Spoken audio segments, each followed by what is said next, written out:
Okay, in a Derek Lunsford case right now, we should all have to consider health reasons. Should we make him make 212? Because Okay, now I'm being devil's advocate. Show me a guy on that stage that's not pushing the health envelope.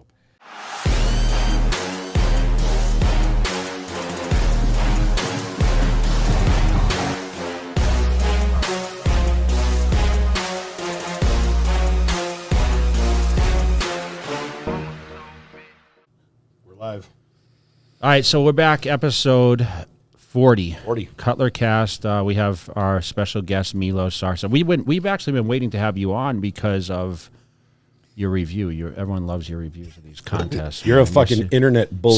So I'm going to sit back. and I'm going to let you just speak a little bit. But we do have a couple contests to cover. One was more recent, and we have a few bodies we want to talk about. And, of course, we're going to talk about the Olympia a little bit, current events, and kind of get your opinion. I know you trained a few of these. You trained a few guys in these shows. You did, right? Joe Mackey. So let's not be too biased here. Let's be honest. And I'm never biased.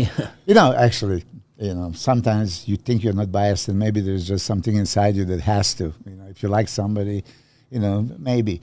But I'm always trying to explain the reasons why I see certain things, right? So you say a lot of people like my commentary, a lot of people hate it because a lot of people can't take a criticism. I mean, we don't supposed to be cheerleaders, right? It's always, you look so great. And I'm going to point this out. My first training partner, Sonny Schmidt, back in the day, I competed with him 91, then 92 we became training partners, and he was my roommate. And then before Arnold Classic, I remember he was, can you look at me? What do you reckon?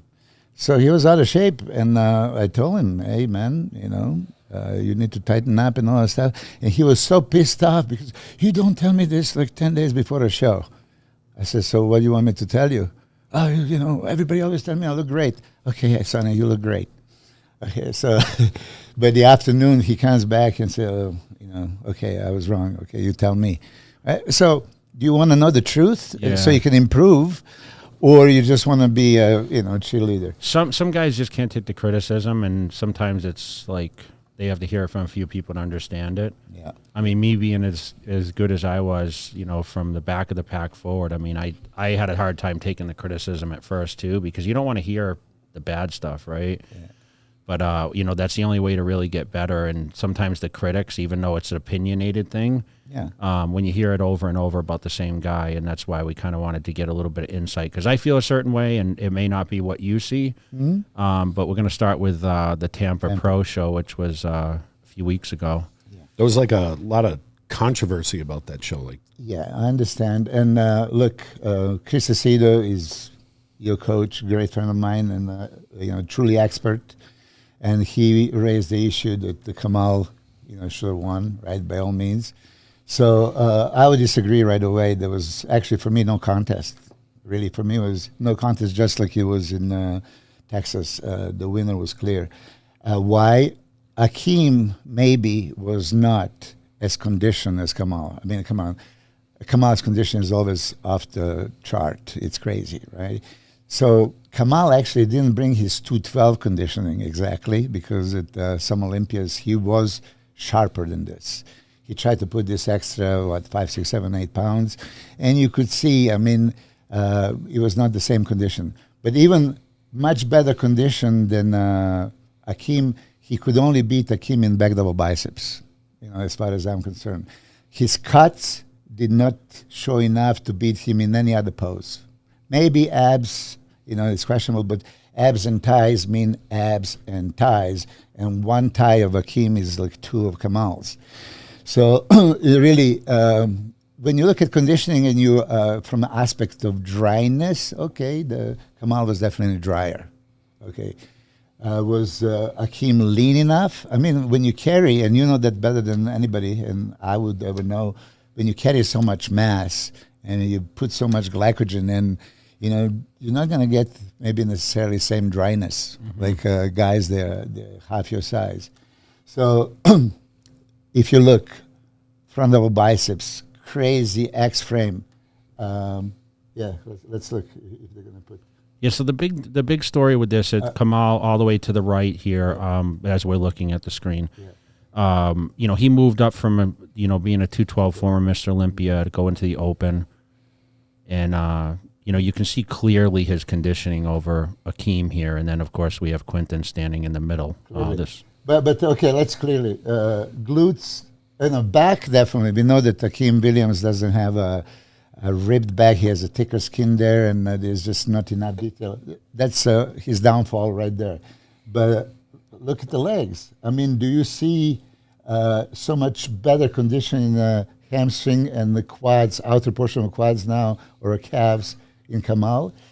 I mean, it's not that much. It's not that much, but I want to ask you: has Akeem gotten back to his top 6 conditioning from a few years ago, in your opinion? Oh, he didn't repeat that. He hasn't gotten back to that. Not correct? yet. He's not. I mean, his back was visibly soft, the back of biceps and lat spread, which would hurt him in the Olympia lineup. But look at the quarters. Freeze there. Freeze here. Okay, so this is the moment when I shouldn't open my eyes and look. When you look at Kamal, flat chest, abs are not flat. His stomach is not sucked in. Legs not comparable. Arms not comparable. Chest, shoulders. I mean, in any which way, yes, conditioning wise maybe, but everything else is overwhelmingly in Akeem's favor. This is a symmetry round, right? Symmetry round, yeah. Quarter turns. Quarter turns. Which is half the show, in my opinion, right? It should be. Look at the legs. I mean. This size of the legs, arms. I mean, pay attention to. I often, cover the body, and I look at the upper body, lower body. I look at just the arms. Oof. So how do you judge that? I mean, I'm not qualified judge. I'm just a fan, and I've been 40 years in this, so we kind of know what we're looking for, but we don't know what the judges are really looking for. Still, it's a muscle show. Okay, Jay and Ronnie and Dorian, they overwhelm people with the quality muscle size, and they create the illusion of that V-taper. I mean, I always said that Dexter would have a better physique, in my judgment, than Jay as far as aesthetics, right? But, and you know that very well, 2009, I immediately, after 30 seconds of being on stage, I called his number and I said, you won. Because Jay was twice as wide and still exactly same V-tapered. The illusion. The illusion was there. And so much quality muscle, much bigger guy is going to beat a smaller guy any day in the bodybuilding. Okay, but let me ask you, now we're watching a video. Mm-hmm. It's not the same as being there. Yeah. So talk a little bit about that. Yeah, for sure. And now when you look at the Quinton, for example, Quinton, has. I mean, his legs are the hardest in this. In this. For sure. But his upper body looks a little flattish compared to like an Akeem, right? Yeah, he needs to put more size in the chest and back, and he's going to be a tremendous competitor. But here, pose by pose, again, and this is probably not even a good angle. Video and pictures don't do the justice. You have to be there. So. For people that were there, and Chris Acedo said like a slam dunk, there was like so much difference in conditioning. It's not really visible here. But when you see the deep cuts and actually cross striations on Akeem's legs and cross striations on the chest and deep abs in many shots, you see that his condition is good. It's not great. Mm-hmm. It's not dry, but he has 60 pounds more, so. This is why when you touch the subject of 212 and open division, and Bob Ciccariello mentions, there's bantamweight, lightweight, middleweight, light heavyweight, all these classes in the amateur show because you need to be in a category that you can compete against. How many lightweight and middleweights won overall at the NPC or USA's? Not a lot. Hardly any. I mean, there was a couple of times. There was, yeah. So bigger guy usually wins for a reason, right? When somebody is that wide, that thick. So Akeem has a width and thickness, X-frame and V-taper. Kamal doesn't have so much of an X-frame because the legs are weak, right?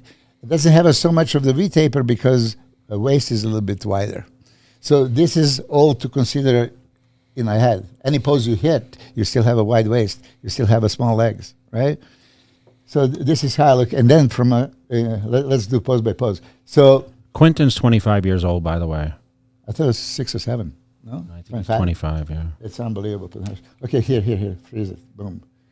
Okay, I mean, I don't know if I have to say anything. I mean, this is lights out. No comparison in every aspect, from top to bottom. Look at the shoulders, look at the chest, look at the arms, look at the abs, look at the hamstrings. I mean, it's not comparable. I mean, not even close. Yeah. You see, now here, exactly position, which I keep saying, and this is not down for Kamal, but for everybody. It's not just mandatory poses that are being judged, but those in-between poses. Transition. Look at that. If you can freeze and see the big stomach at any moment, judges see that too. And of course, it's going to be on their mind like, oh, hold on a second, he didn't control midsection. It's not the pose, doesn't matter. It's in between pose that counts. That's what I tell my guys, make sure that to steal the round. Okay, here, it's lights out for Kamal. I mean, this is no question. Here, Kamal really. I mean, almost in this pose. I mean, both guys beat Akeem, right? Yeah, they both beat Akeem here. Yeah.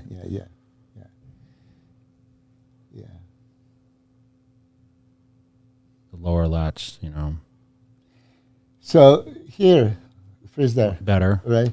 I mean, look at the waist to lats differential on Akeem, and look at on Kamal. Right. Kamal is ripped, yes, but he doesn't have that flare. He doesn't have that V taper. It's even though back is obviously in Kamal's favor. Even this pose would be hard for me to give it to Kamal, because you have to judge top to bottom. X frame right there, V taper right there, hamstring loose tie-in, thickness of the quads. I mean, that's way too dominant. And then cobra lats sweeping. Sorry. Side tricep. Side triceps. Look at the Akeem's leg. Boom. Okay. Thickness, density. Yeah, and they're not from same angle, but you see, when people turn from side triceps to the front triceps already, they don't feel comfortable enough. You should hold side triceps long enough to be appreciated before you turn.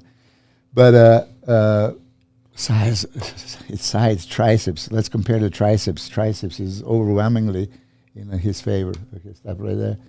I mean, here you can see the difference in leg development and size, and then abs.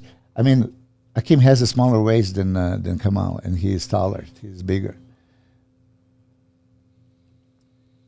Yeah. Do you feel like Kamal coming up to the open and pushing his body weight towards 220 is a little much for him? Well, what I would say, I love Kamal. Let's just okay. It's very hard, right, to say this criticism for the guy that you love. I mean, everything about him I love, and I think he kind of looks like me. It's comparable. I don't look like Akeem. Definitely, I look more like Kamal. So you would expect that I would have a favoritism towards his physique. Crazy, shredded abs when he keeps them in. And even seasoned veteran, 51 years old, champion, you could see he lost it many times. Legs here right now were good, but many times they were not separated. You don't have a big legs, you don't have a commodity of relaxing them and showing the judges, okay, slam dunk right there, he's where he loses. So presentation, again, we lost that posing round and art of posing, and people don't practice posing, but I talk about this. If you do something 10 times or 200 times or 500 times, if you do something 500 times, you know exactly how your leg looks, how your stomach looks, angles, everything, because you practice. The competitors are discouraged to practice posing, right? Well, why? Because posing round is not really... I wasn't that enthusiastic about it. Posing. Because I knew, as long as I knew how to mandatory pose, I guest posed almost every weekend once I was popular, so I had my style.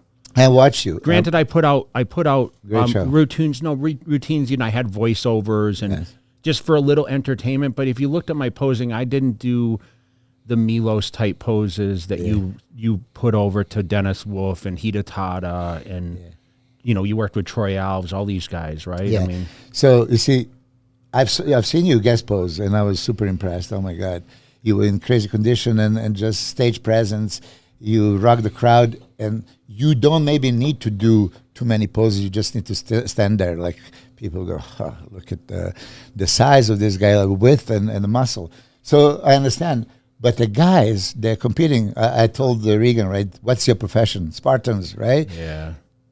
If by definition you're going to be judged on the stage, you better know what to do on the stage. And many guys there, they do less than perfect. Why? You're a pro bodybuilder, and this is elite bodybuilding contest. If at any moment, like Matt can freeze the screen and you can see them out of best condition, in shape, they're doing it wrong. So poses are one thing, perfect them, but then going from one pose to another. I was with Flex Wheeler, Andrew Jack in a posing room in Dragon's Lair the other day, and Flex exactly was saying this. Still the pose, in between poses where you can make that impact. Because if you look even better going into the pose, then wait, and then you hit the pose, it's all smooth and it's constant impression on the judges. But there's nothing worse than a guy that quarter turns in his belly, he drops the belly. Yeah. So like we've all had to face a little, I don't want to say distension, but we've all had transitional where we ate a lot or we got bigger than necessary. But one thing I always tried to do was hold the stomach. Like that was a whole key, right? The midsection was so important. We've seen so many guys lose because of distended midsections. I've seen you maybe 2003. I was watching you closely. A couple of times you lost it in between going into the side chest pose and stuff, right? You usually a master of that. 05? Oh, yeah, possibly. Yeah, 2-3 was... I was using oatmeal as a carb up. It was difficult for me. So I never did it again, listen, I mean, we all have that issue. I'm trying to hold the stomach in right now because I don't want to look like Matt. Did you take a fucking diuretic? you know what? So I went to Colorado this weekend, and for Brian's show, and I'm messaging him about coming on, and he's like, "Oh, I have to take a diuretic because he doesn't want his face to look fat." Just one more diuretic. Why don't you take two? Because you're looking a little round. I figure, it's not just don't entice water, our viewers it's fat. You're supposed to pay attention. Now guys are going to be worried about going on podcasts and have to diet for a podcast because of you. Every time you're in front of the camera, pictures are forever, video is forever. You should be representative. So, I mean, chest up, stomach in. Shout out to Celsius. We're burning fat as we're sitting here. There you go. Peach vibe. It's very good. Yeah. All right, let's get back to this. But exactly what he says. Stomach, they let the stomach go. They drop the shoulders. And narrow guys cannot drop the shoulders, it's instantly. And then they relax legs. How many guys can keep the legs separated like this for 20, 30 seconds? I can. You can, you can do it all day long. Yeah, and then you actually have a feathers in the relaxed pose, which I've never seen in anybody. You have to actually lug the knee and to show the feathers. You can have it. I have many of pictures. Just something genetically wrong with you. So let's go to this most muscular. So most muscular, I mean, beautiful for all three guys. Quinton lacks the shoulders and chest, fullness and striations and density. There is no brachialis, biceps tie-ins, so the quality is not exactly there. Kamal looks outstanding in this pose. Here, stomach is quite in, chest a little bit popped out and striated. So that's a very good pose, but not enough, even legs look good, not enough to beat this behemoth. I mean, this is a monster. Look at that. Not perfect condition, but good enough condition. Separation is there, and fullness, size, tie-ins. Jesus. Yeah. Look at the cross-striated medialis. So all right. So consensus is he deserved it. For me. Kamal was second, right?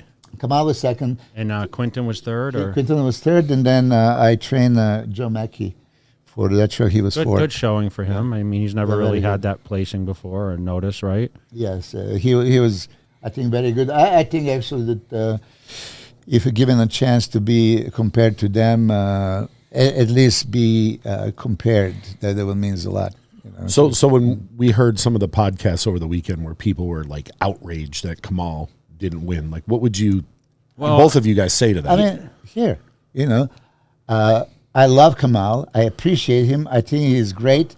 It was not enough in the bodybuilding terms to beat Akeem Williams. Well, by no means. I don't know if I can agree with that, Milos, because everyone that was there had Kamal winning, from my understanding. I mean, that's what Chris kind of said on RX, and I mean, I don't know. I didn't talk to anyone directly because I think I was somewhere, but seemed like after prejudging, they thought for sure Kamal would win. So the oversight of the condition versus the overall size, and that's where there's a little controversy with the judging, where I understand it, you understand it, but the general fan may not visibly know that. And we had a lot of critics that, I mean, they said, oh, well, I see Kamal winning. I mean, so maybe what we're seeing on camera is not displayed what was there in person. So let's put that out there for sure. It is possible, yeah. And I've seen, I was in Japan watching, there was Cedric McMillan, there was Juan Diesel Morel, and Regan, yeah. There was top three, and they were all three in bad condition. Bad condition when you see them, right? But then I've seen the video, I say, hold on a second, you know, that's not the show that I was watching right there, right? They look quite good, decent, right? So it is that, but for all these people that were watching, it's not just condition show. If it's condition show, Hadi Chupan would beat Every show. Yeah, He would. every show, exactly, every show, but he would beat Big Ramy. How can condition and crazy condition miniature Ronnie Coleman, Sean Clarita also beat anybody, including Big Ramy? If Sean beat Regan, right, in that show, on the same merits, okay, whatever you judge that you gave over Regan and Sergio and other big guys, if conditioning only, right, and then, yeah, it's a compact, yeah, it's 175 pounds, doesn't matter, then he could beat the Big Ramy too, right? So I think that's why we do have, I think we talk about it, we have all these classes, and hardly ever a small guy from middleweights wins. Okay, there was some light heavyweights back in the 90s that were winning overall USAs, I remember, in the nationals, but usually it's a heavyweight to super heavy. I mean, dude, Dexter was in a fabulous condition, all those Olympias, and like, I wasn't the most ripped guy, and people used to say, well, Dexter is better shape and whatever, but, you know, it's still that thing where a, you know, symmetrical, bigger dude is always going to prevail over the most smaller, ripped guy, right? Yeah. So by that definition, symmetrical, big, ripped dude, Akeem. Yeah. Thickness, width, no weaknesses, except he has a back, he just doesn't have a rib back, right? So would you, if you're a judge, give it to Kamal? No, I listen, and Kamal I'm a huge fan of. You know, it takes a lot of balls to step forward and get into the open division, you know, especially like, and I think he knows. I mean, if he was so sure this was the direction, he'd say, okay, well, I'm ditching the 212 like Flex Lewis was going to do, and say, I'm only open from now on. But he stated before the show, do you think it was a mistake to say, even if I qualify, I'm not doing the open? Well, I mean, because right now there's that controversy of, okay, you need to make a decision on which one you do. And I totally understand it, but I know Clarita, I mean, Kamal, maybe they would do both shows. I would like them to do both, but they can't. No, they can't. So they need to pick, because it's just harder on the judges, right? But I just think, look, qualifying for Mr. Olympia is so hard. And once people qualify, they should be allowed to compete. And if it just happens that there are few people that can qualify in both categories, you know, let them compete in both. That's what I would do.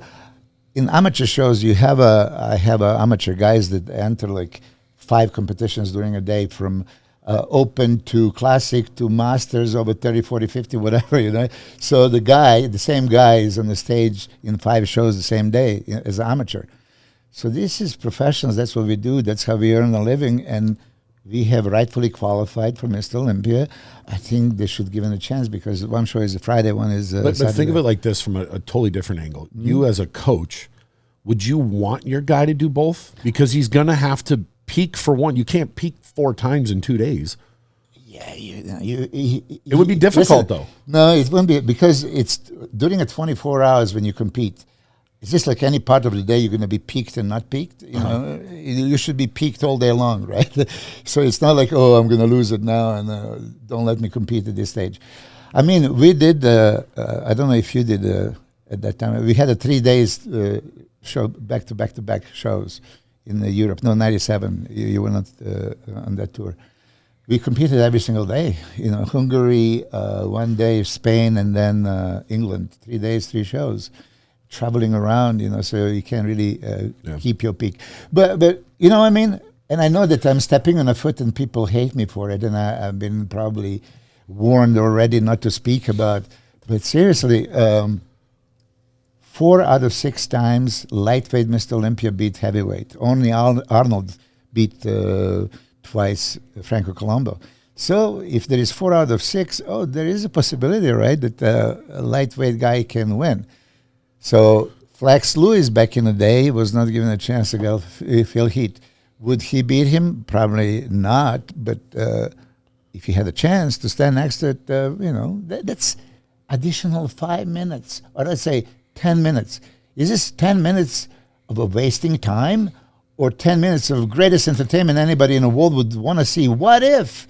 Well, even if it wasn't judged, even if you just got I know, but dude, other. it's a time frame. It's like 10 minutes. Shows, these shows run long. They're gonna be like 5 hours. Yeah, it's Okay, just so know that's the problem is there's just so many variables. So I don't want to harp on that. I just think, listen, I think they should choose one.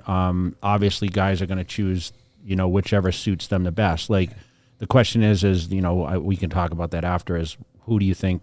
Where do you think Lundsford, or he's not even qualified? Yeah. Sean Clarita is supposed. I mean, he hasn't announced he has to do the right? 212. It doesn't make sense for Sean Clarita to do open. It does, I mean, not with the lineup we're building now. We'll get into that, but yeah, I want to get into a little bit about Texas because it's fresh. Mm-hmm. We just saw Andrew Jack. We have a couple guys actually, but Andrew Jack, you've seen him in person. I have not seen him in person, by the way. We did shoot him for the channel, but. I hear amazing things about him. Tell me a little about your encounter with your visibility, because you're in Dragons every day. He's been training there. Yes. Can you run that video now? Yeah. Yeah. Let's say this is exactly for you to understand what. So this is a Texas first call he's out. now for real now. He is jacked, rightfully super jacked. And it was just normal day in Dragon's Lair. He didn't expect that Steve Weinberger is going to be there. Logan was there posing for Steve, and then I've seen. Where's the video? Where's the video? I can pull that up. You want me to pull that yeah, video up first? Right. Okay. It would be a good timing. Right. Yeah, a good timing because we talk about it. Here it is. So, look at this freak. Okay, this is something special. I mean, there's not too many times in our industry that. Wow. How tall is Andrew Jack? 6'2", I think. 6'2". Look at the structure. Look at the X-frame. Widest possible shoulder, smallest possible waist. Yeah, his arms are too high. I was just going to say, Steve just adjusted. He's not riding the motorcycle there. Riding a motorcycle now, yeah. Look at the chest. Shoulders, the arms. pecs just like... It's ridiculous. And this is... I talked to him. Midsection, he was right? on 200 carbs, depleting for a few days already. That's like he thought he's depleted. It's small. Look at the leg separation, sweep, completeness, medialis laterales. Look at the abs. Look at the chest. Does anyone at that weight, height, have that kind of midsection? No. Okay, so please here. So my only comment here, right? He doesn't have a really wide lats in this one. He hides them a little bit. He hides them here. Yeah. He leans back. I know that Flex Wheeler's kind of twisted biceps. It looks good, but it doesn't look most perfect for him. Look at that front lat spread, dude. Look at the chest. Look at that. I mean, so whoever would look at this guy and say that this guy is not good enough, you have to question his knowledge of bodybuilding. I don't say much about. I listen to different podcasts and whatnot, and it just seems like there's so many people who are like knocking him, and I'm going, I don't know. What are they seeing that I'm not seeing? Because he's going to be a problem. Easy for us to talk about how great he is now because he just performed and really he arrived, right? Yeah, but we said I said this before. There's he's untouchable. There's no way that we mentioned this last week. Like we knew he's coming. It just you have to see how he's going to rate on the stage. How he's going to look next to the Steve Kuklo and the other guys. But okay, which flaws do you see here? I mean, really. I mean, listen, there's for sure with him, I can see the lats, he flaring a little more. I mean, people are critiquing his arms. It's just he has longer limbs. I mean, he's taller, right? So there's more space. You got a bigger gap to fill, right? So, but look at the peaks and the fullness and the triceps and biceps and everything. Yeah. I mean, shape and then muscle insertions and muscle quality. You say you have a shape as overall physique, but then you have a shape of the muscle. Every muscle is shapely, a cartoonish comic book superhero. And quality, I mean, you're going to see here for a moment, lats are going to be super striated. You see? So he has that potential, right? So he has a control, but then back down biceps and lat spread, I felt like he was not doing it perfectly yet. So he didn't... mastered the presentation. His arms looked massive in the back double bicep though on stage. Yeah, I mean, look, peaking bicep, brachialis, triceps hanging, and tie-ins, insertions. Yeah, tip the biceps back. There you go. Yeah. Hamstring glutes. I mean. For me, he keeps his right leg too straight, so you can't really squeeze the hamstring. Yeah. I mean, him getting like a front row experience with Steve. Yeah, I mean, this was great. And look, Steve is the biggest expert in this industry by all means, and he was very impressed. So look at the width on the lat spread. Yeah. It's like Rami, Rami has that crazy width on the lats, right? We were talking about that off camera. You're one of the first people that I would hear talk about how much width matters. Talk about that a little bit. Yeah. I'm going to be the first to say Jay was overwhelming with his width. I mean, it was just like, oh my God, shoulders were starting in Mexico, finishing not in California, but all the way in Vegas, right? This is how wide he was. So it was so dominant. You covered the space, right? So if you cover the space behind your stage, right, and then you have a X-frame and flaring lats, a smaller waist, and then you have a deep abs, it's untouchable. So he has a width. Many people don't. Rami has a width. I said to this effect, Rami standing next to Boniak and Dexter at the Tampa Classic ones that he lost. A few years ago, yeah. Yeah, he was as wide as both of them. And it was, oh my God, like, so how can you ignore that? So if a wide guy is conditioned, game's over. Like you were basically having a game over just by showing up and showing that width. All right, let's watch the comparisons here on Texas Pro that happened this past Saturday. Yeah. So the first noticeable thing was that he was a standout. I mean, just the abs and the detail. Like he has a lot of separation. You can tell his muscles fairly new and not like torn up and. Okay, please. Here. So here is interesting because we talk about this before the legs. Podcast. Legs. Everybody look at. Everybody keeps the legs out. Yeah. It became a common thing back in the day in the 90s. Jim Manuel would call feet together, and then lat spread. You have to keep the feet together. Now it's like common to do it like this. So. Andrew Jack, look at the abs. It looks almost like Photoshop, right? So deep, and this is not even a pose for abs. And you can see them that much. I know, but we're not going to talk about anyone else in this lineup? Or? Yeah, well, let's talk about it. So Martin was a surprise of the show. It's not surprise because he was fourth last year in less than desirable condition. So he had we were there last year. Yeah, we were there. And I remember, when he walked out, we were like, if he was in a little bit better shape, he would have been right in the mix to win. Yeah, condition wasn't there. And then in Reno, he competed in less than favorable condition. I think Branch is Branch doing his diet and training him? I think Brian Dobson actually trains him and helps I know him Branch with the and Brian are nutrition. involved. I'm not sure at what level, but they figured out the formula because he looked outstanding. He looked amazing. Now, could he have looked any better? Probably not, right? he's kind of a young guy too. Yeah, he's 25. I mean, Ted Dreyer maybe. But you see, they said he has that striated glutes and the hamstring and everything else. But from the front, he didn't match. Kind of like Derek Lunsford did not match his back with the front. Back, he was razor sharp, striated dry. And from the front, he didn't have the same.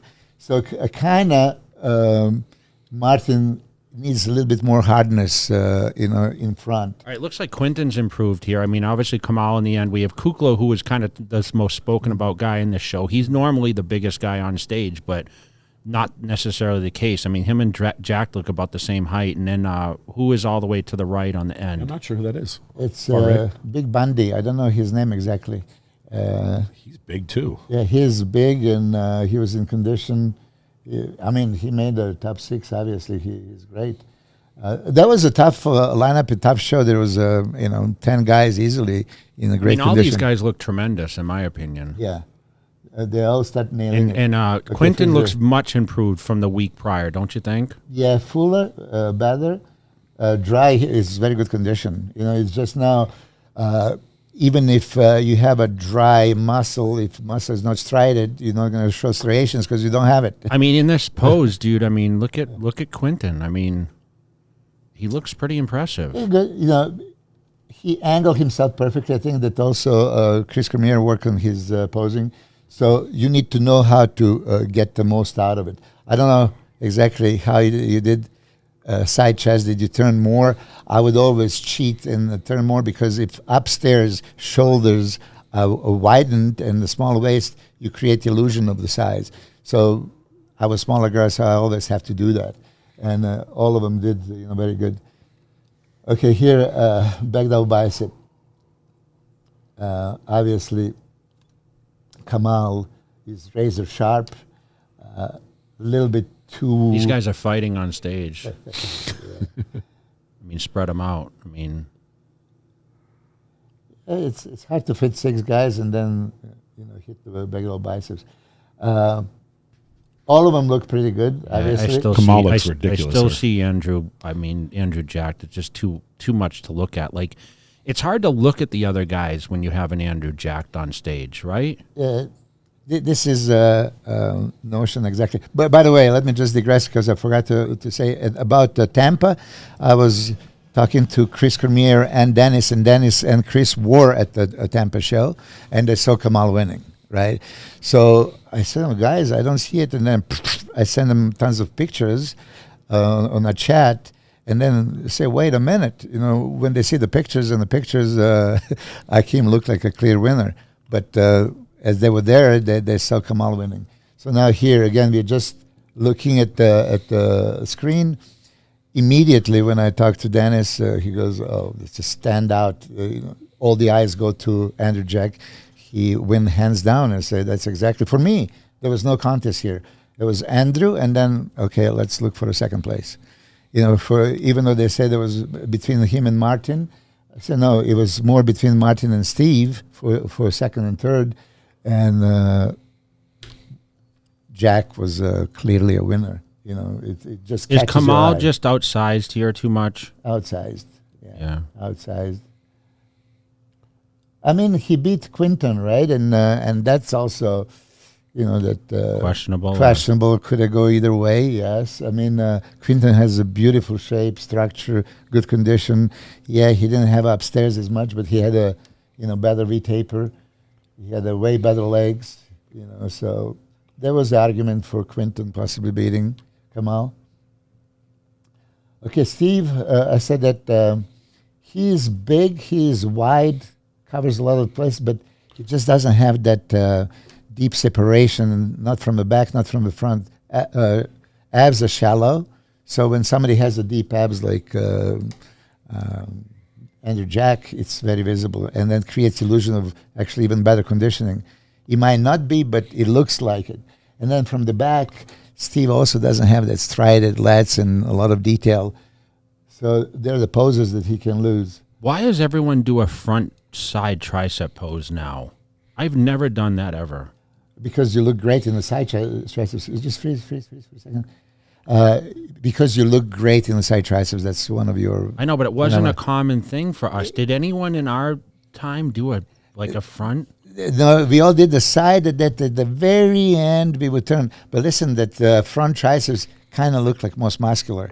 Most musculars, you can show more muscle. So you can show your shoulders and chest and abs and everything striated and the quads. So a pose looks good, but it's not side triceps. You should do the side triceps. Like I just, if we backed up a little bit, every one of those guys almost hit the front pose. Yeah. You know, if you go back, which I don't have a problem if it's after the fact that you let the judges compare the side triceps. Oh, that's nice. Got a commercial. We need the YouTube Plus. What the heck is this? Deep sleep. You're going to sleep. I don't use this one. At least it's not Mitsuru's videotape when Jay was showing his house. At least porn didn't come on. That would have been really terrible. See how everyone's in that front. They transition to this front pose. Yeah. Watch how they pop forward.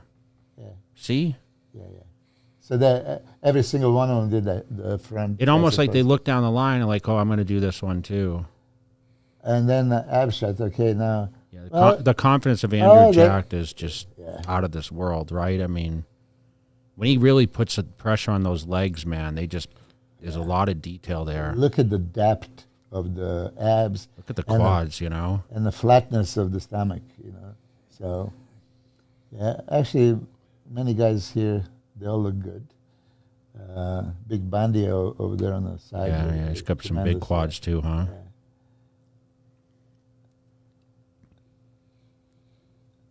I mean, realistically, his quads are rounder than Andrew Jack's, but it's just hard not to take your eyes off Andrew Jack. Yeah. I mean, sometimes it's wide angle and people on the end look wider here. So Andrew Jack has everything: separation, striations, quality, conditioning. Very good condition. Okay, it's not 100%, but it's quite good. So this is now for. I mean, that was probably they said it was the best lineup since the Arnold Classic, and this year. Here we go. Here's another guy that we can talk about for Olympia qualification, but we're both impressed, right? I mean, everyone's impressed right now. He's the hot news. He's supposed to go to the UK Arnold. Yeah, I hope you're gonna run into him at Dragon's Lair. I'm gonna make an effort to try to pop over there too. Yeah, and I don't know. Is he gonna stay here till the? I think so. I mean. That's the right place for him to be, and I don't know what his visa situation is. I don't know that. Yeah, but it would be good for you because one thing is seeing in the pictures and the videos and live. I know that you saw somebody else going to talk about live, and you were impressed. You can't really gauge off the pictures and internet, So when you see them, and he's super impressive, so imposing, wide and striated and. It's just like that one of the physiques is going to be a next Flex Wheeler. So when you look at in the history, right, Flex Wheeler, 92, he won USA finally after missing so many times. He was almost close to quitting bodybuilding if he didn't win that one. And then 93, he showed up Ironman, Arnold Classic, with the guys like Vince Taylor, Lee Labrada, Paul Dillette, so he's a veterans of the sport. And he won both shows. He won 4 shows before going to Olympia and placing second to Freak of the Nature that year, Dorian Yates. So Flex went from amateur to the Olympia second place. What's his name? Kevin Veroni did the exact same thing. 91 nationals to 92 Helsinki. Yeah, he placed third in the Chicago Pro debut. I was with him. He won Night of Champions and went to second place there. Dorian Yates, he was, first time second to Dorian Yates. You didn't make it impact first year and second year, yeah, but third year already, and then you established yourself forever. Andrew is that kind of guy that can really excel and be in top. Phil Heath did well too. He placed third. He won every pro show. He just bailed on the Olympia. He avoided the qualifications. So now is the question: can Andrew Jack make the first call out? Can he be in the top 6? I mean, very well it could happen. Because if he improves a little bit more and brings 100% conditioning. You were saying that you don't understand why somebody would show up at the show with 70-80%. Well, knowingly. no, I don't know why I would say it. I don't know why I would say, well, I was 80% at the show and it really wasn't a plan and whatever else. Because, like, for me, and having the Olympia in December and being the size that Andrew Jack is, unless he just wants the experience, because this is only his third contest ever, right? Mm-hmm. Damn, it's a long time between now and December. And he's going to still prep now for the Arnold Classic UK, which is September 25th weekend. And then the Olympia is the 17th or whatever weekend of December. Mm-hmm. Now, we realize he's not peaked, but like he already qualified. So does he continue to stay on track, or is this going to be a week where he says, you know what, I'm a qualified, I'm in, what else do I need to prove? I think they're going to reconsider it. George Farah and Flex Wheeler, I think they're going to reconsider it. Flex basically forced Andrew to go into the show believing he can win, and obviously he did win. So he was right. But now strategically you have 17, 18 weeks for the Olympia. Are you going to sacrifice 6 weeks that you can really grow and put some size that you might need at Olympia against those top 5 guys? I think they're going to smartly pull out and thank the promoter for the invitation. I hope I get to see him compete there, because I am heading to the Arnold UK. Yeah. So, we talk about like potential top 10. I mean, it seems like that's all we really talk about in the Olympia. And granted, there's a lot more guys qualified in this year's Olympia than when we were competing, you and I. Like, you had 15, 16 guys. Yeah. Very rarely did we hit 20. We will have over 20 qualified people in the contest because of the points, and we have a lot more competitions. That's a whole nother subject because, man, I was, remember top 10 re-qualified for the next year. So our goal was to get top 10. Yeah. Kind of wrote the story for our Weider contracts at the time. Yeah. We have a new guy that we've both witnessed in person, Michael. We call him Krizo. That's not his actual name, right? But I think it's Krizo. Okay. I'll let him speak because the way he writes, if you read in... Now, someone asked me the other day, when I said, because I actually did a YouTube video on Krizo, Andrew Jack, as like the new up-and-coming fresh faces, and they said, who has more potential? And the funny thing is I said that Andrew Jack, I thought, had more potential to make an impact. Yeah, well, structurally, for sure. Yes. Because he's so much wider. He has that X frame. So if you fill up that and you compare to Krizo has a craziest arms you've ever seen in your life. Front double biceps, they're just like almost impossible to achieve. Round shoulders, round arms, very good legs. Decent chest, good chest. I mean, we talk about it. You saw him pumped and chest looked good. I still think that he could, build up a little bit more size. I've seen some videos when he does most muscular and it was really strided. That crab most muscular on him looks phenomenal. But, that's going into the pose. And then chest looks good. But chest in some other poses, maybe front relax, he looks like he could put a little bit more size. And he needs a little bit more width on the back. So he needs to create more X frame. You saw it. You said yourself, his back is not bad. It's just maybe not top 5 Olympia. Do you want to go over this video? Yeah, my question was, though, Milos, he's doing the Prague, and it was over 8 weeks away, right? Yeah. Why was he in such great condition? Well, this is normal eating, not supplementing, traveling. Yes. So It's freaky to see this kind of. Can you imagine if he stayed home in one place and? Yeah. Is this like a wide angle or something? Because it looks even freakier now. Yeah, the screen you're looking at is a little bit. Yeah, because okay, freeze there. I mean, this looks like a Photoshop in front of you. No, look at the biceps. Yeah, like we said, you guys both have seen him in person. I know there's a ton of criticism online, and people are hating on him. And you guys saw him in person, and both of you guys have expert eyes. So, as Jay would say in that one video, I catch him. He says you have a striated muscle. You have that quality about him. Look at how thin skin. Look at that separation already. And he has a striated, earned muscle, right? Nowadays, and I'm guilty of a site injection myself, but many people not necessarily do site injections, but they do the steroids, everywhere, and they blunt the separation. So the fibers are missing. Fibers are missing. Hardly ever you see striation. Separation here and there. This guy is super striated, super separated, high quality, and I can only imagine when he's going to be ripped to pieces, he's going to have that ability of looking like, Munzer-like. You see, some people can get lean and maybe even leaner than somebody else, but if this guy has a higher quality muscle, deeper separation, tie-ins, he's going to look more ripped. So this is good contest condition, pretty much right here. And he was just visiting and doing a back that day. No, he was doing chest. Oh, he was doing. When I saw him, he was doing chest. Though you're right. So he's full.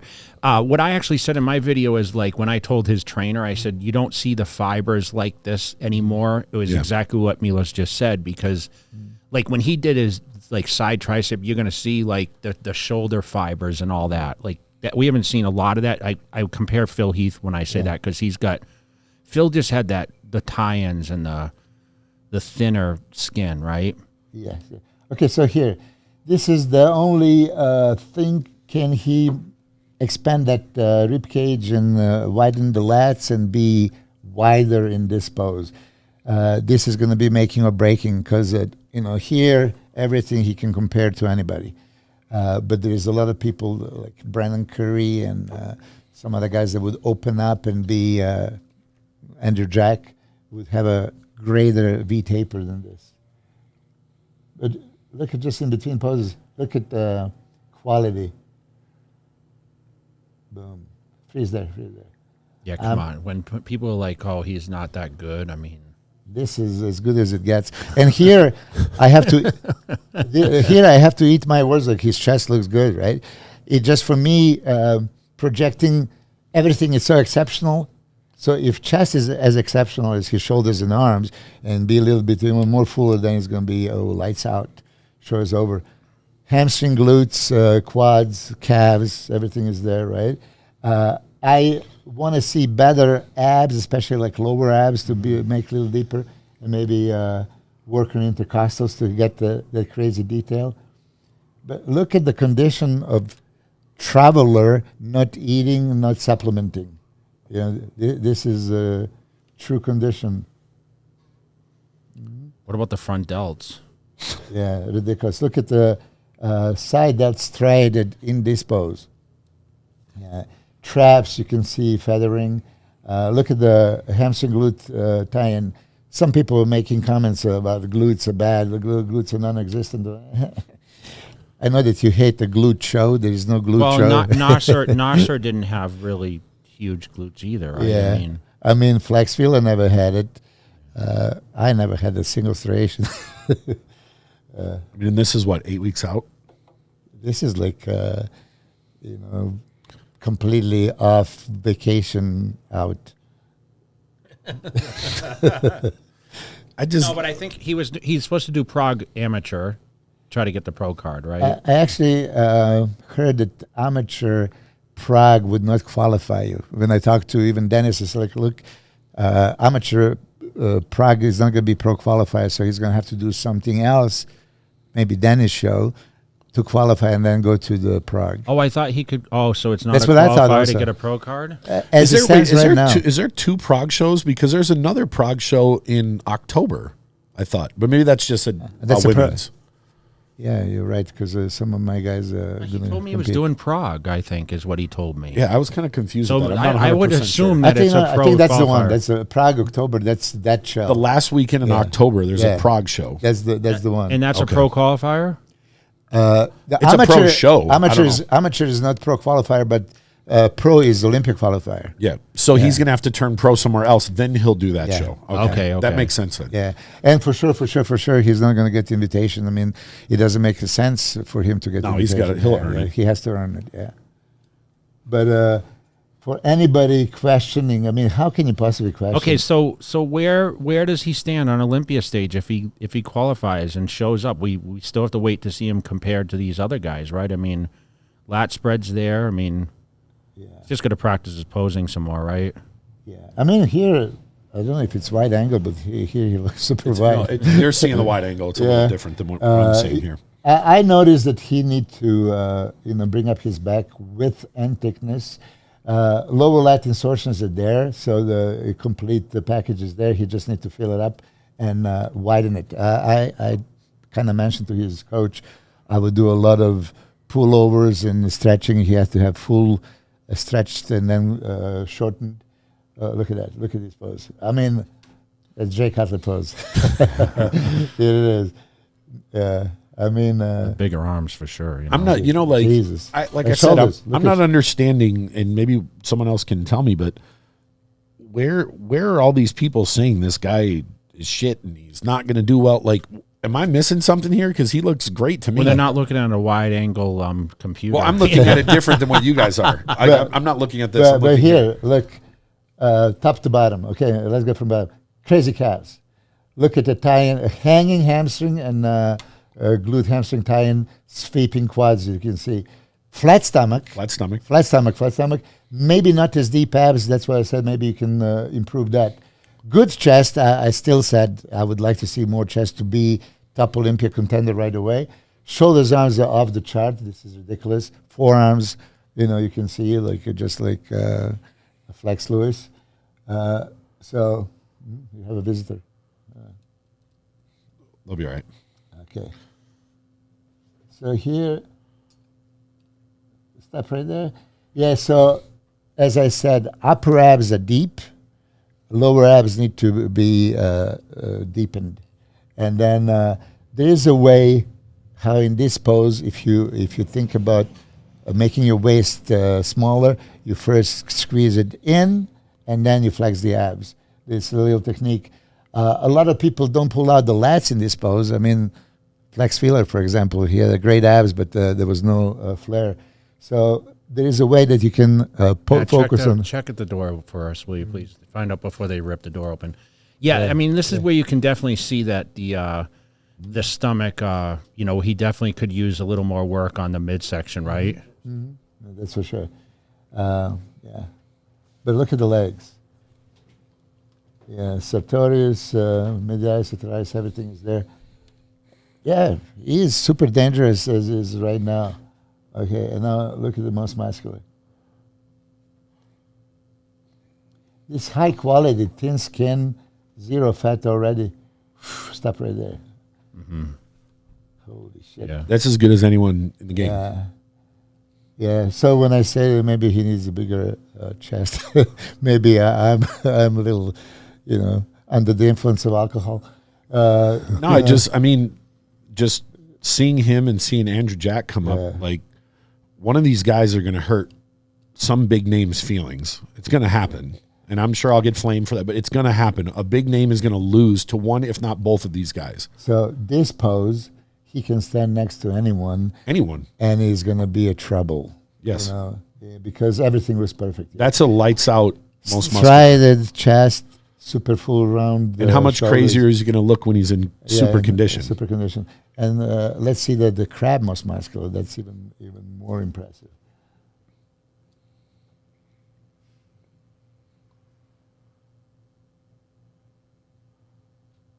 Yeah, right there.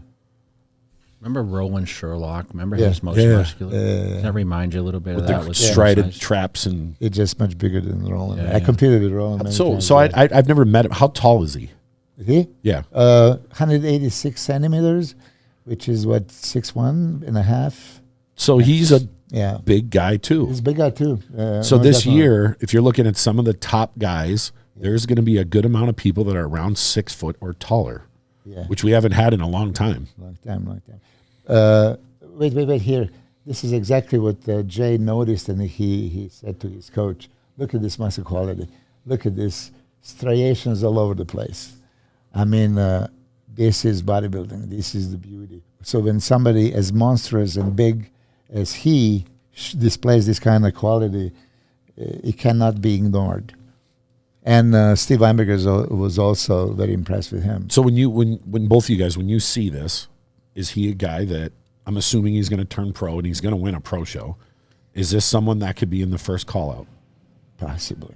I mean, he shows up like this. I mean, he's top 10. I mean, we just saw two guys that have not hit the Olympia stage yet that for 100% can be in the top 10 if they show up in condition. Now, that's the big question mark. Yeah. Now, can they show up looking like this? How many times have we seen guys that are Mr. Olympia in the gym? Yeah. And they just don't show up. So Nick Walker, right? You're working with him, and that's a perfect example. That was his first Olympia last year, and they were questioning, can he be in the first call-out? Sure enough, he was. And I mean, him going and smoking the Arnold was a pretty it good helped. step 2 weeks before. Yeah, that helped. But, so can you put him next to Nick? Yeah, for sure. And I know that Nick and Michal Krizo, they're going back and forth comparing. Look, it's healthy competition. He has the tools to match got the goods. everybody. Yeah. Anyone hating on these guys just doesn't understand. I'm going to tell you personally, I still think that Rami has a huge advantage, that if Rami shows up in shape and conditioned, Of course. there is a rumor that this is his last Olympia because he promised his family that he's going to retire after the age of 38. So there is a possibility of it. You were Mr. Olympia, so you know how it is. Many criticize Rami for not being too active, not representing Olympia maybe the way it's expected. Maybe it doesn't mean to him as much as it meant to you, Ronnie. And No, listen, I stayed in the game. Listen, I had big endorsement deals. I was popular. Someone like Rami, I mean, he's a big superstar where he comes from, and he's not getting the benefits right now that we got. I mean, he doesn't have a big supplement contract if he has any. he had it. I think it's dropped. done, right? Yeah, So, I mean, really, what does he have to gain besides a $400,000 paycheck? And, is he guest posing? No. Is he doing appearances? Like, I guess over there maybe, but that's, I mean, Not once enough. he's established already, he's 1-2. I think his value is already where it continue to be. He can represent, and, he's not coming over to the States and booking guest appearance or expos or anything like that. He's not really merchandising, is he? So, I mean, for him, really, I mean, whether he won it once or 4 times or 3 or whatever he's going for this year, it's kind of irrelevant. I mean, it's always a personal choice. Yeah. Unless he's going to beat the record and get 9. Why? That's probably out of the question. Yeah. But so why? If he has 3, 4, 5, it's not going to change anything. Like Jay said, he's not. Supposedly, this would be his last one, because that's what it looks like. Can he win? I think that he is first favorite. Well, let's talk about what we just saw. We just witnessed. Okay, give me a second to pull it back up. Keep talking. Him on Instagram, if that's real and it's recent, because he's been known to put up older things to kind of. It'll take me a second. Go ahead. I mean, 336 pounds, I think, is what they kind of said. I mean, what do you think? That's 152 kilos, right? Yeah. I mean, Samson right now is 148 kilos. I want to talk a little bit about him. Yeah. Also. So the thing is, it's very possible. He stepped on the scale at the Olympia press conference, being 300. Damn it. Yeah. Hold on. I'll find a way to get it up. Yeah. You know how it is. Right away, they put the comparisons of Andrew Jack and Big Ramy, each pose. So you guys keep talking. You're not. Big Ramy has real estate. Too much to cover, right? It's overpowering from the front. With legs are ridiculous. I mean, how can you even compete in the leg department with Big Ramy? It's pretty much impossible. So if he nails the condition, and he was pretty good in the last 2 years, I think would be probably sufficient to win. Now, Hadi Chupan, being off the chart shredded and coming a little bit improved, he gave run for money. All 3 years, he gave. I think that 2019 he could have beat Brandon, if you ask me. 2020. All right, so we're gonna pull this up. This is off Nick Strength and Power. He had it on there, so we're gonna pull it up. Is this video? Yep. Now this is what Rami just posted. Nick Strength and Power had it up on his. So what do you go ahead and? Well, keep in mind that last year he didn't train for 6 months at all.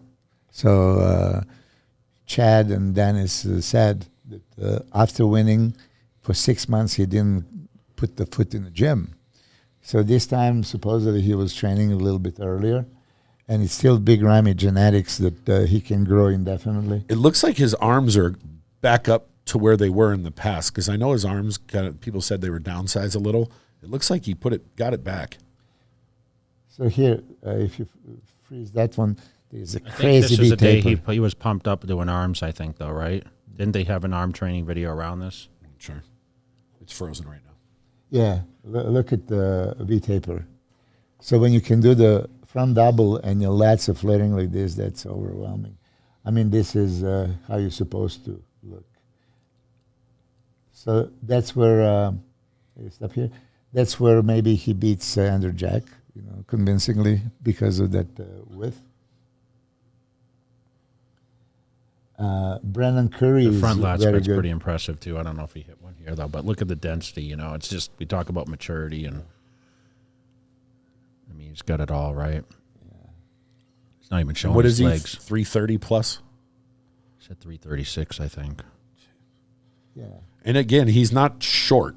He's. I know they say he's 5'10". He's my height, and I'm over 6 foot. Not much fat there already, right? So it's quite good condition.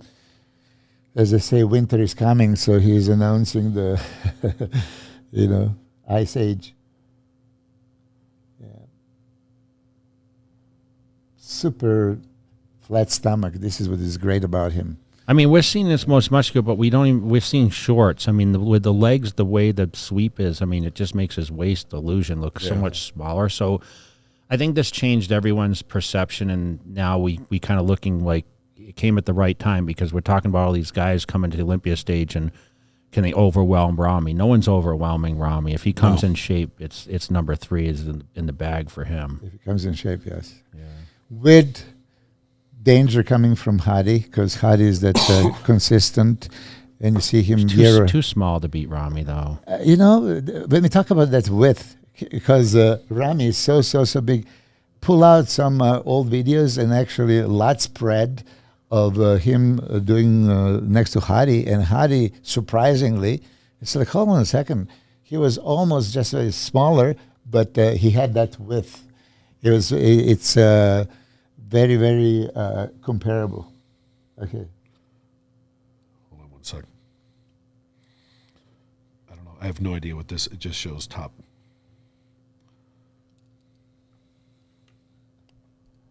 This must have been last year, right? This was last year, yeah. Which Rami, I felt he slipped a little bit in conditioning, right? I'm not sure what I'm. But look at the pulling up width, man. Look at the width on Big Rami.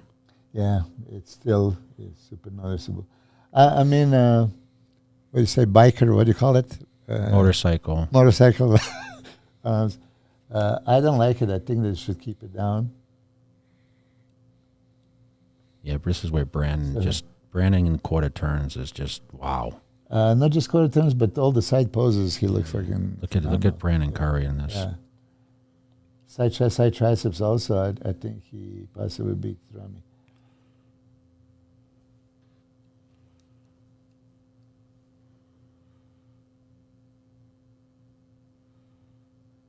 Rami's lower lats. Okay, stay right there. So see, I mean, Hadi's as wide as Brandon yeah, Hadi is wide. for Look at a him. shorter guy. Yeah. Brandon's got a lot of back detail too. Yeah. Like there's a lot of. He's got a turtle shell back there, right? You have all these terms I never heard before. Yeah. I mean, Brandon, these quarter turns. I mean, look at Hadi's midsection's crazy, but like look at Brandon's leg and the fullness, and that's where like people forget. Like if Curry's on Curry could point. win. And he knows it, too. I mean, look at the confidence. Yeah, You know? he, as ripped as Hadi is, Brandon won this pose. I mean, like I said, I wouldn't have been upset if Brandon won it last year. Yeah.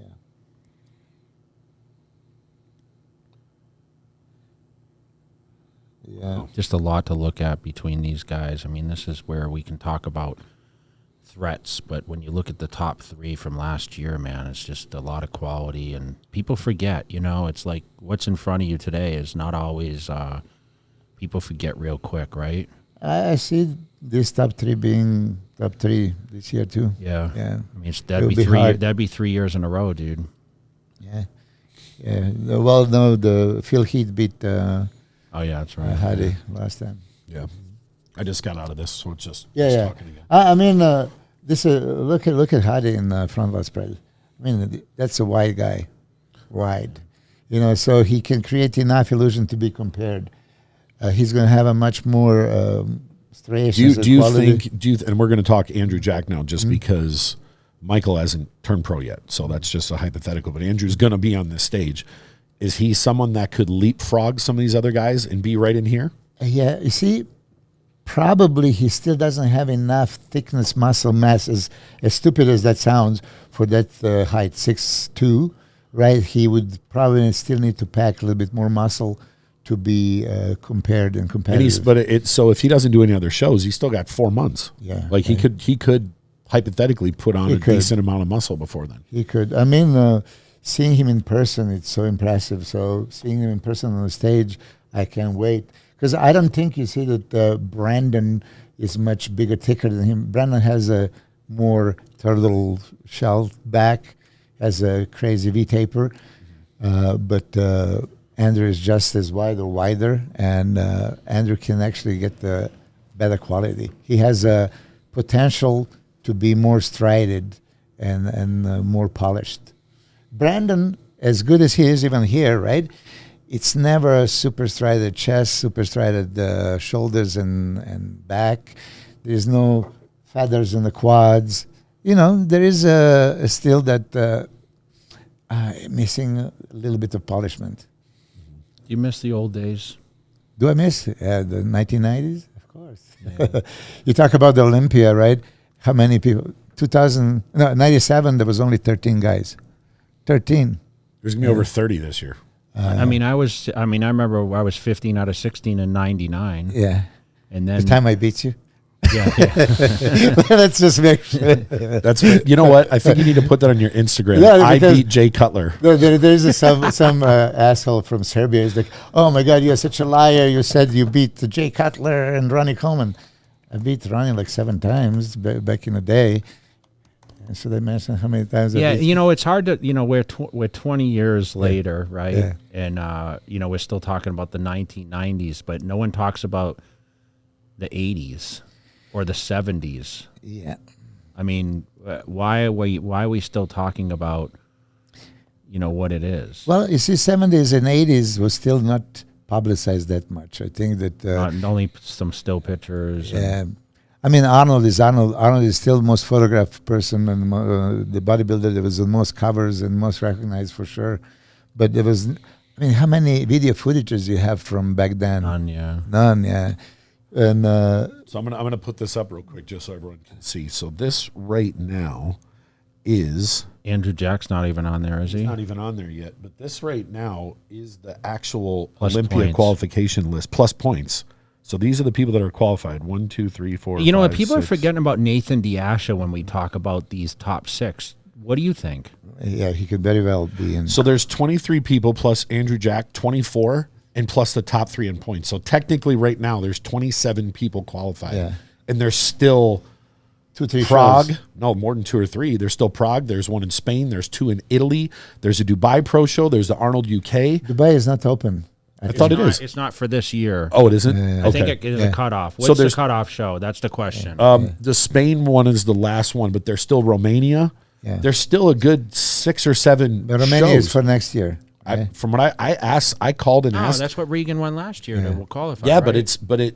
he won Egypt last year. Okay. But this year, because the Olympia is in December, from what I understand, Spain is the last show that qualifies for next year. Everything else is this year.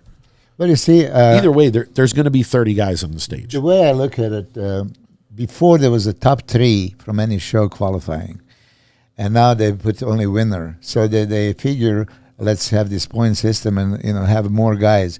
But with this system now, end up being a trouble because it's going to be like 30 people, and 30 people. Well, some guys won't do it, Milos. Some guys will bail. Really? There's going to be, of course. I mean, there's always guys that are going to say, I'm not doing it. I mean, remember, Sean Clarita's on that list, right? Yeah, he's on that list. And, So he's not going Calderon. to do it. Yeah. And Yeah, Calderon. Yeah, yeah. exactly. Okay. Yeah. So back it's going down. to be 25 But guys. still, I mean, with the days when it was 15 qualified guys because it was just less shows to qualify and, we all competed in shows to try to get money. I mean, back then the money meant something. Now no one wants to do any shows. So these are some of the You did we because have, you were winning. well, you did too. I mean, I was lucky to be in top 5. so we if still I'm- have so how much did you get paid if you did some of these ta- smaller shows? $1,000 for 5th place. so we still have the Yamamoto Cup in Italy. We got the Arnold UK. We got Nice, France. What was your Weeder contract? Reno. I know, but what's qualified for this year? What was your Weeder contract that suggested you had to get in the Olympia? That was the goal, right? No, it was not like conditioned to be at Olympia, but I had to compete. I had to. And that's Did you get what- nervous every year that you were going to get renewed? I wasn't really, but then it ended up being that after 97, which was my best year, 98, I was dropped from Matrix, and then Weeder didn't really want to sign me right away, and then offered me less money than I was making. So it was quite stressful. It was unexpected, right? But then I got the favorable contract, 99, and everything was good. Not your contracts. I know, but can you imagine, dude? We were like a 60K contract was like good money back then, right? Yeah. We were excited to get 60K. Yeah, I actually work it up, for 8,000 a month, right, and plus bonuses. In Matrix, I would actually make another 30, 40 grand in bonuses, from placing, from doing pictures with Metrics. Maybe that's why they got rid of you, huh? No, they were Took all making their enough money. money, yes. But when you said you competed to make money, I never really competed to make money. It was just challenge, being part of the history. I mean, you get $1,000 for 5th place, and I'm competing with Sean and Flex and Kevin and Chris. Hard and, to place, yeah. So you're going to the show, you already know. I mean, I would be, happy to be top 5. Let me ask you this. So you moved down to Temecula, right? Mm-hmm. I mean, that's where you were living. Like, what did your first home cost you back then? Do you remember? Yeah, I remember 165,000. Wow. Can you imagine what it's worth now? Yeah, it went up to like 800 something, and then it went down. I don't know. But not back down to that. That's Yeah, for sure. for sure. Yeah, it was a 5-bedroom house. 165,000. Yeah.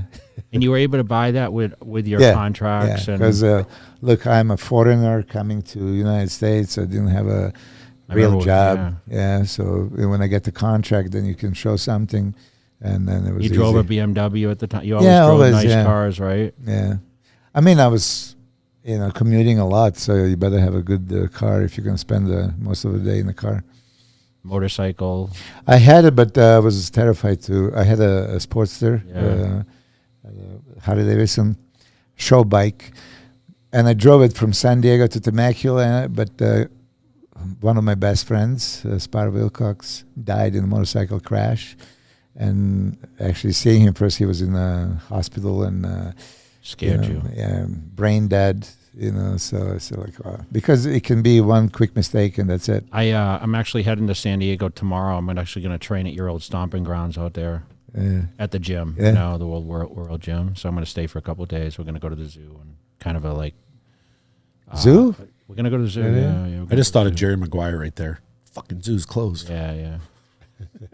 Yeah. So I'm just so you guys, I'm looking this over. So I reached out to the Olympia earlier, and they said every show qualifies this year except the last one in Spain. That's for next year, which means there's still 9 more open shows. Oh my God. 9, because there's one in France, there's 2 in Italy, there's 1 in Brazil, there's still the Reno show, there's still the Arnold UK, there's still Prague, and there's So what, still are we going to have remaining- 40 guys in the Olympia? 30 plus 30. Well, it depends on if multiple guys win this, and But over 30. They're going to have to change judging criteria and how they're going to do it. Well, they got to get rid of the point system. And not just that, but now when they're going to get rid of a point system probably this year, but then you still have a 40 guys, 30 guys this year. So how are you going to really judge them? So how hard is it going to be in the top 10 this year? Super hard. Yes. I mean, to make a top 10, it's pretty much that first call and second call out is going to be just as good. And then I can see somebody from second call out gaining momentum and the possibility to be compared with the top guys. I mean, look, in the good old days when there was a lot of comparisons, 2004. You compared 2004? I did, yeah. Yeah. That's when I got second at the Olympia. That's the challenge round year. Yeah, that's I prepare Gustavo Badal, right? And you know how they call out 3 guys at a time. He didn't get the call. He didn't get until the 13th. So 12 guys were called before him, and he was 30. So under normal circumstances today, he would not even place in top 10. But he showed what he got, and he was moved to like top 10, to the top 8, to the top 6, and he ended up third. I still think one of the most incredible jumps of a body in a year's time was Gustavo Badal. Yeah, to go from like, I mean, that's like 0 to he was. You see, if you pull out Olympia 2002, actually they judge everybody. There was 25 guys. He placed 24th out of 25. It was not usually it's top 15, and then everybody else is 16.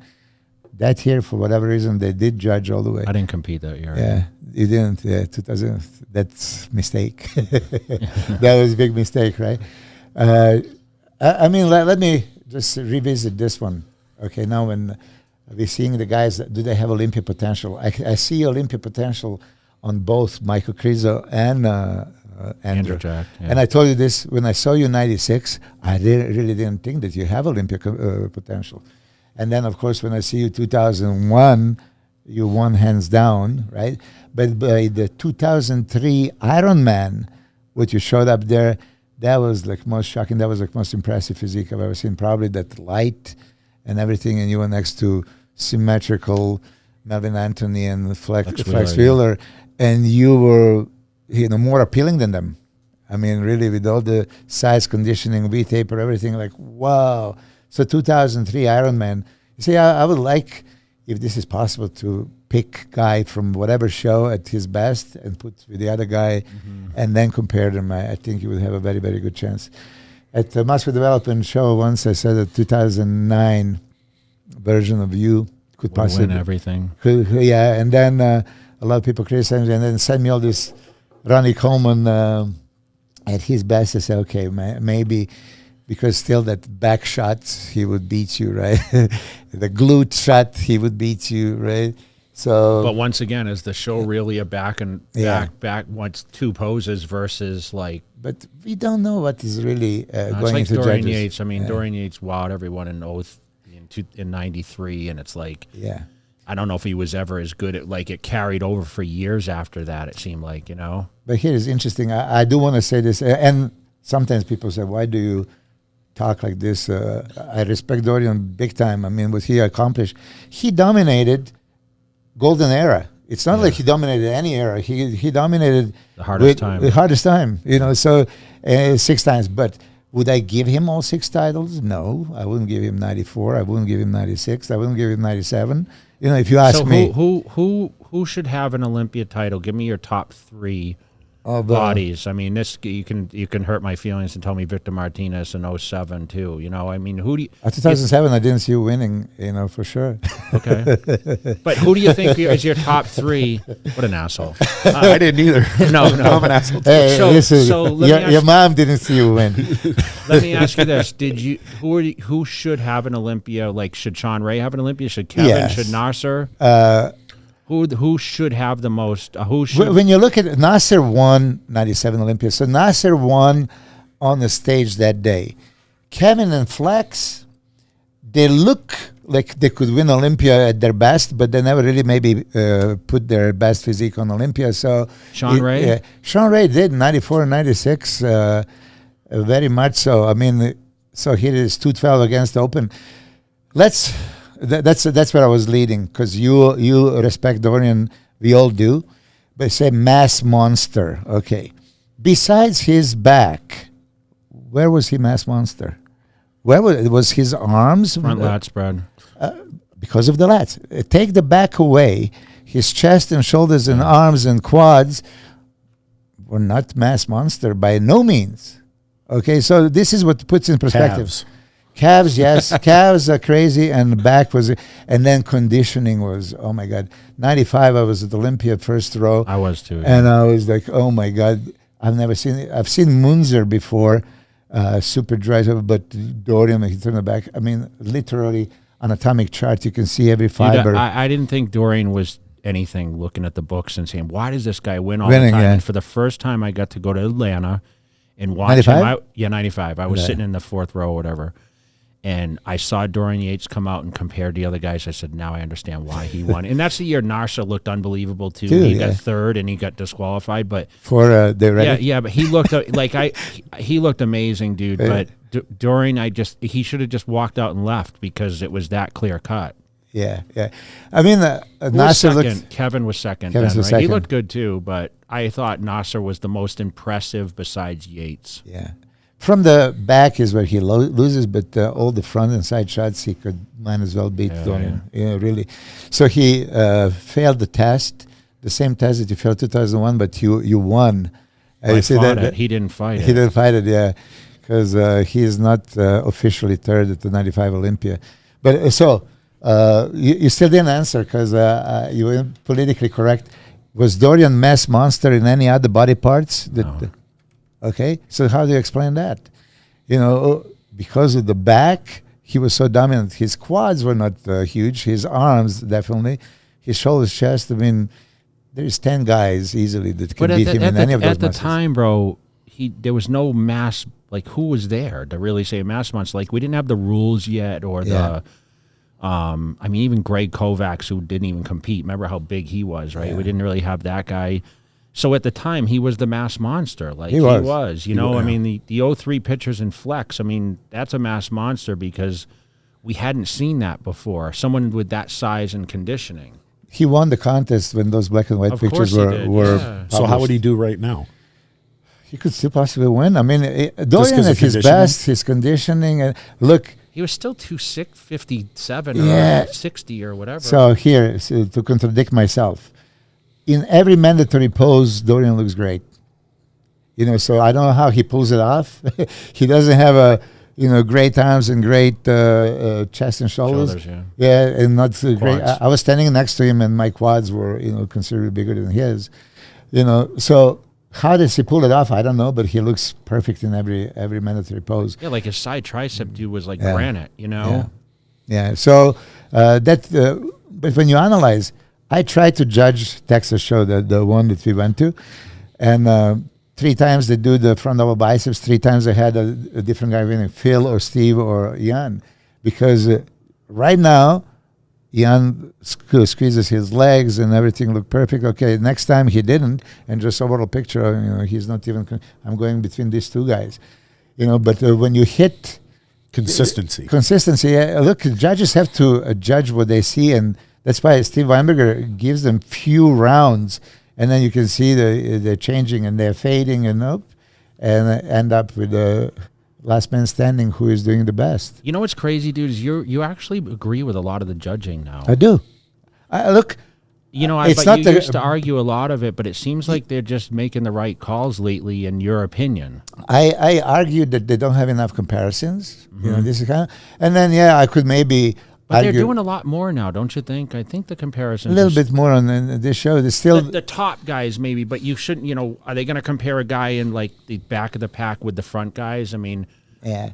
I mean, look at this. Is how I look at it. Did Joe Mackey deserve to be compared with the top 3? Yeah, he should. He plays fourth. Just give him a chance. And hey, listen, if those 3 are gonna dominate, so they didn't compare him to the top 3. Is what they didn't. So these kind of things. But I really agree with the judging wholeheartedly. I think that Steve Marberger can look at these 3 Celsius scans and pick the best one right away. But what if he's not judging the show? I mean, Tyler judged Tyler Tampa. is becoming very experienced. Good, yeah. He's very good. Yeah, he's look. Tyler gives opportunity to any athlete to come and question him after the prejudging, after finals.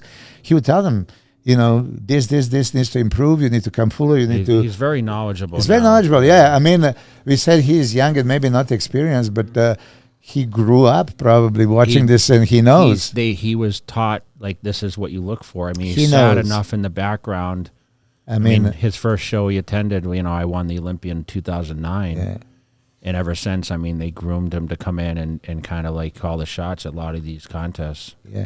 On that note, I'm not, that I'm not brown nosing any judges. I think they're doing a phenomenal job. I was, somebody was asking me like about politics and all this stuff. The IBB Pro League is least political. You show up, you're going to be awarded. You don't show up, you're going to be penalized. I mean, Dennis Wolf was not top 15 in 2009 Olympia, right? He was top 5 in previous 2. He showed up off, they penalize him. Nick Walker, first Olympia, was top 5, yeah? So judging is very, if very Nick improves, he'll move up. If he doesn't, listen, yeah. Speaking of Nick Walker, can he squeak into the top 3? Possibly, if he made a little bit more gains and he comes in crazy condition. He has all the size. Nick is a master of illusion. He also makes his stomach look, super chiseled, deep. I think and, he has more the best. aesthetic. I think Nick has the best chance to move into that top 3 of the other guys, in my opinion. The best chance to. Hunter Labrada has a complete package. He just never brought it. If he brings it, it's going to be a whole nother level. Then you can compare him with anyone. Yeah. So he can give Brandon and Hadi a run for the money. If he is slice and dice. Looking at Hunter Labrada, he has that striated possibility, right? But he just was always watery and he just has to get super hard. Super hard. Nick gets hard like that. Dry. He still doesn't have that formula. So the reason I say that is we've seen Nick hard and dry. We've seen him like that. We haven't seen that from Hunter yet. If Hunter gets that, on Instagram we did. On Instagram, yeah, but like Walker lost to Hunter last year, Yeah. and I think all 3 of us can say, Nick was harder than Hunter. Yeah, it was questionable. I would have had Nick ahead of Hunter last year. It was questionable. My personal to say the least. Yeah, on conditioning, there was no question. So I am a static guy. I'm a shape, and so award the shape, but not at the expense of conditioning when there's that big discrepancy. Yeah. I would give it to Nick. I would have had Nick in 4th. Yeah. That's why I say I think Nick has the best chance. I could be wrong. I mean, but what's a victory to Nick Walker at this point? He's in his mind, he needs to win. Yeah, in his mind, anything outside of an Olympia, he feels is a loss. Which is great. It's a good mentality to have. Great mentality by all means, but then you might have to have a reality check, right? Yeah. I mean, me going into the show and say I'm going to beat Jay, right? Yeah. I can believe in myself all I want, but I still have to respect Jay and have to be realistic, right? Yeah. Some of those guys, I'm going to just win. I'm going to blow them off the stage. Like how? They are very competitive and they have tools to beat you. But I think Nick, he's earned that right to say so is Hunter too. If you're in the top 5, you have the right to say I can win. And believe it, and realistically, look, he won the Arnold. Usually, if you win the Arnold, you're the front runner. Could he beat Hadi or but Nick? Brandon Curry won the Arnold. I mean, Bonnick, was close with him. Yeah. So are we going to put Bonnick in this top 5 discussion this year? Oh yeah, he very well could. I mean, it looks like he's back to his old self. I mean, he's not being talked about at all. Who's training Bonnick now? Raleigh Winkler. I saw that video. What was that? I don't know, but listen, we didn't mention Samson. Duda, I tell you, don't sleep on this guy because Samson is not committed, not super committed, but beyond belief How committed. Big is that guy? He's 148 kilos, 325. How tall is he? He's 6'1". my height, yeah. And he got what at the Arnold in the Boston Pro? Fourth, he slipped on the Boston Pro. I mean, he could have go either way, right? For sure, Bognac won. For me, Bognac won the Arnold Classic. They just gave it to Brandon. There was, you were there. By every mean possible, Bognac won that show. And Samson was fourth. Yeah. But he established himself. I told Jay earlier, I think Samson's going to be the one guy that isn't being talked about that could. He's growing. On. So when you project more mass on the legs, are already ridiculous, and chest is already ridiculous. And he's got a good presentation. Presentation is second to none. He loves being on stage. He loves presenting. He can. Yeah, I saw him guest pose. He looked impressive. But once again, why aren't we talking about Nathan Diasher? Why are we not? I'll say, look, I managed Nathan, and I have for almost 6 years now. Beautiful physique, complete. He had not been on the Olympia stage because of visa issues, but that's fixed. So that's probably why nobody's talking about him, because he hasn't been at that show in so long. In his first 2 years, he was in the top 10. Yeah. So he's somebody that, look, I mean, Samson beat him at Prague, but Nathan's beat him every other show they've ever competed in. Yeah. So until Nathan gets on the Olympia stage, I think that Samson beat him at the UK Arnold, but they just gave it by 1 point to Nathan. Was it? But he is there. He is for sure. Nathan is complete. Enough mass, he comes conditioned, he's symmetrical, he's static. I don't like how he poses his legs. I said this many times. If he corrects that. This is one thing that I don't understand. You see your pictures, you see the feedback. Why don't you just try, for yourself, in the secrecy of, your bedroom, you look at the mirror and see and change it. Yeah. So there are many potential guys. Oh, we didn't talk about Derek Lunsford. Yeah, but we're not sure what he's doing. It's like the Clarita thing, So let me ask you this: does he deserve, in your opinion, does he deserve a special invite, or should he get in trouble for this, Milos? You have trouble? No, you're going to get in trouble. No, we all have our opinion. I can always get in trouble. I just give my opinion, and people can disagree. Yeah. I think he should get the special invitation 100% for sure. He was dominant 212 champion. Now, name of the game in bodybuilding is increasing muscle mass. He increased muscle mass. He showed up 265 in Pittsburgh for guest posing. It's unhealthy to drive him to make it 212, right? And he's already Olympia qualified for 212. If you can make the weight and you're the champion, you should be granted special invitation. I'm going to play devil's advocate. So then would Sean Clarita or Kamal, should they get a special invite?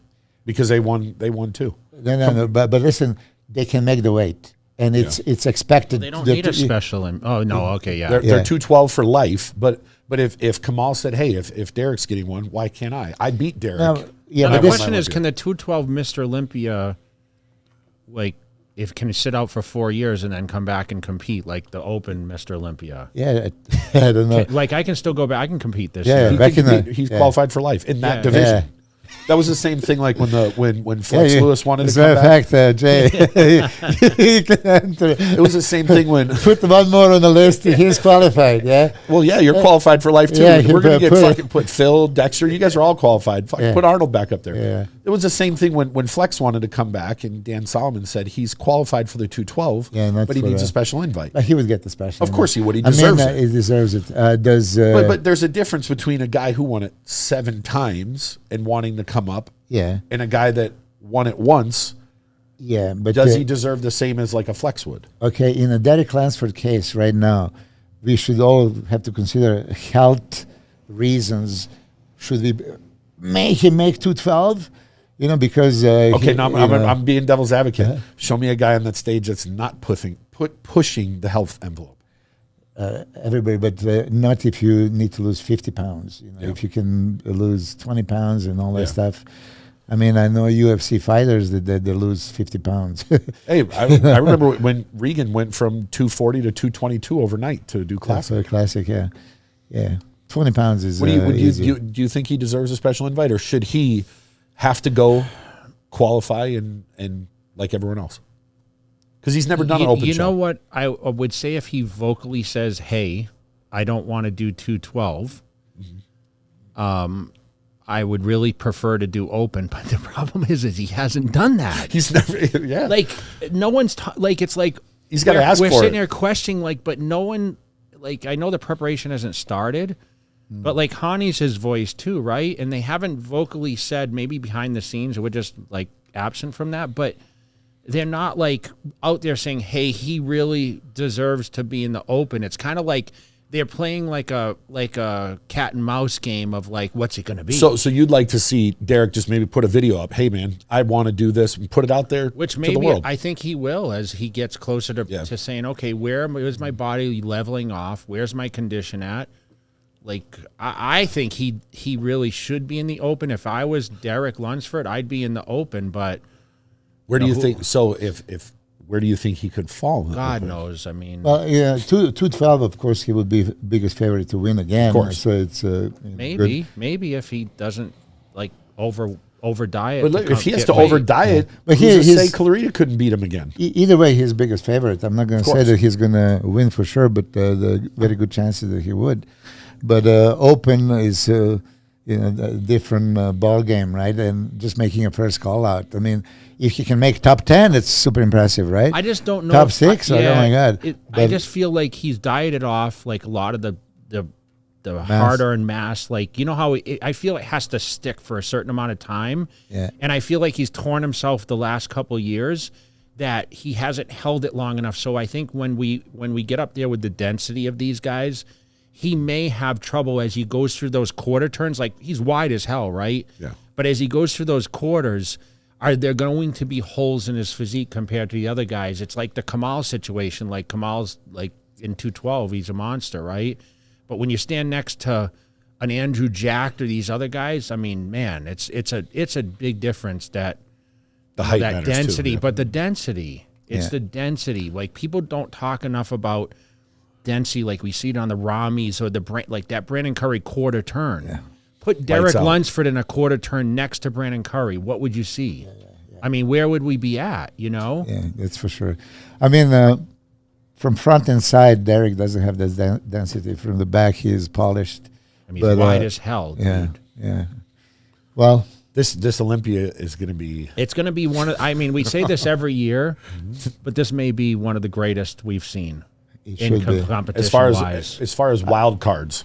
I think the top 10 are going to be off the chart. Even top 15, like you were 15 out of 16, right? Or 14 out of 15? Yeah, it was 15 out of 16. But, yeah, dude. And you were in great condition, right? Yeah, I was. But if there's going to be 30 guys, the top 10 is going to be stellar. Yeah. Meaning, like, when you say there's 30-plus guys, yes, you're going to have some guys that miss their peak, but you can sure as hell bet the top 10 are going to be sick, right? Sick, for sure. I even think top 15. Yeah. It's going to be... I'm going to put this up just so everyone can see. Oh, nope, let me go back. It's going to be very hard to make top 10, you know, really, when you think about it. But, you know, normally, like, as you get to 8 or 10, sometimes the guys, if it's a low number show, you're missing, like, the condition starts to fade, right? But this, I don't know how that's going to happen at this level. Okay, I'm going to put this on the screen here so everyone can see. This is right now.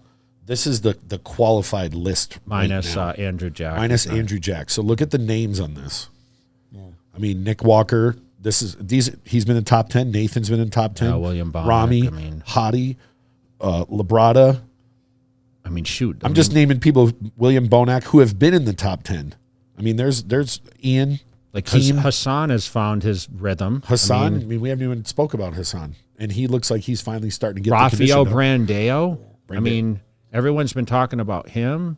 Yeah. You just mentioned Samson. I mean, we just saw Akeem. I mean, Ian's improved. You have to mention Regan, right? Of course. Regan for me is still most aesthetic guy there is. There is absolutely no question about it. So it would be very, very popular choice if he brings the size and then conditioning. Last year, both was missing size and conditioning. You know, so he brought condition by the next two shows. We didn't match it at the Arnold Classic in Boston, obviously. But if he puts a good 10 pounds and gets sliced and diced, then he's going to have a... He could be in the top 10 for sure. Yeah. And where do you... So he's what? mid 290s right now. This is the heaviest he's ever been. Yeah. And he's not. He said reported 295. And he's not. I mean, I see him every other day. Yeah. He's not out of shape. Yeah. He's not. He's not sloppy at all. He's still got separation. He's still got a six pack. And he's never been this big at this size. This year, because when you see all this lineup, you're going to have a really hard time to leave that first impression. Yeah. The first card is that first impression. Okay, you have to have something wow. We're all waiting for Regan to bring that wow. new size and crazy conditioning. So this is what he's going for. I mean, I'm not training him, so I don't see him every day. Hold on. You're still his coach. I'm coaching him, before yes, people sure. fucking turn that around and say you're not. Coaching him for sure. You're just not physically in the gym with him every day working out. Yeah, so I don't have that. Because my style was criticized as I don't put the mass on people. Fuck those giant sets. Yeah. No, we need to have Jay film a giant set. Yeah, he said the last time he would. But, we'll do a giant set on the newbie. With Regan for legs. So I mean, there's a lot of guys. You mentioned Hassan. Before, where would you see? Hold on, I got to use the restroom. So keep talking. Where would you see Regan weight wise this year? Where as you see him progressing, do you think he can be 260 and shredded? He can be 260 and shredded, 100%. And 260 and shredded, that's... but that's the question. Would the 260 be enough? 265, 68. He's 6 feet. Yeah, I mean, look, 260 sounds like a monster, right? But it's questionable. He was 254 at the arena show, backstage. You know what's crazy? I think we talk about this sometimes, and people say someone's not big enough. Mm-hmm. They're not big enough. They don't have the size. Dorian was 260. Yeah. Ronnie was 250 something or 248 at the Arnold in 2001. Jay, I mean, obviously he's a little shorter. His best looks were in the 250s. 260 is not it should be. Is small, but you have guys like Rami and Samson and this Andrew Jack guy, and you have these other guys that are even Cedric, rest his soul. These guys were in the upper 280s, 290s, or over 300. Yeah. So 260 isn't big anymore.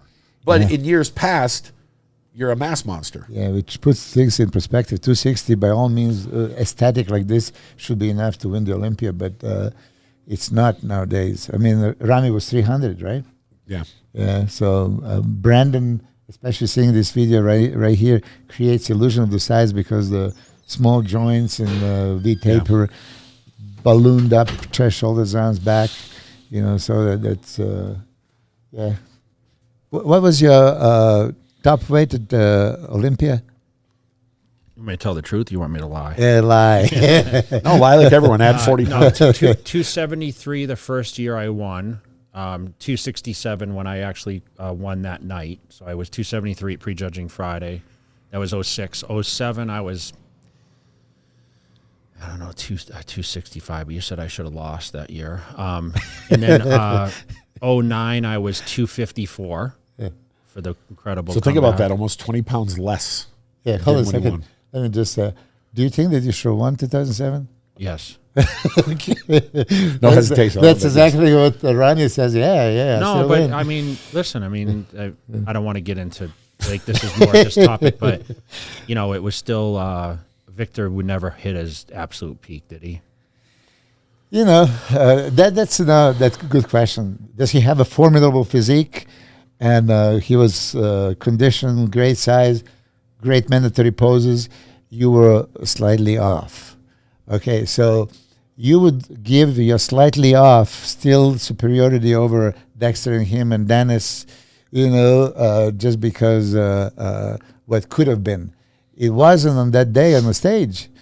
So that's how I would look at it. I mean, seriously, with all, that I love you, and it's very hard to say directly to people. And listen, I was off for sure, but Matt, you were with me, so you knew about the infection and all that. So I mean, that was and I've said this before, and I'll say it again. Like that was the one time, twice now. Yeah. One other time you and I talked about when I was really nervous.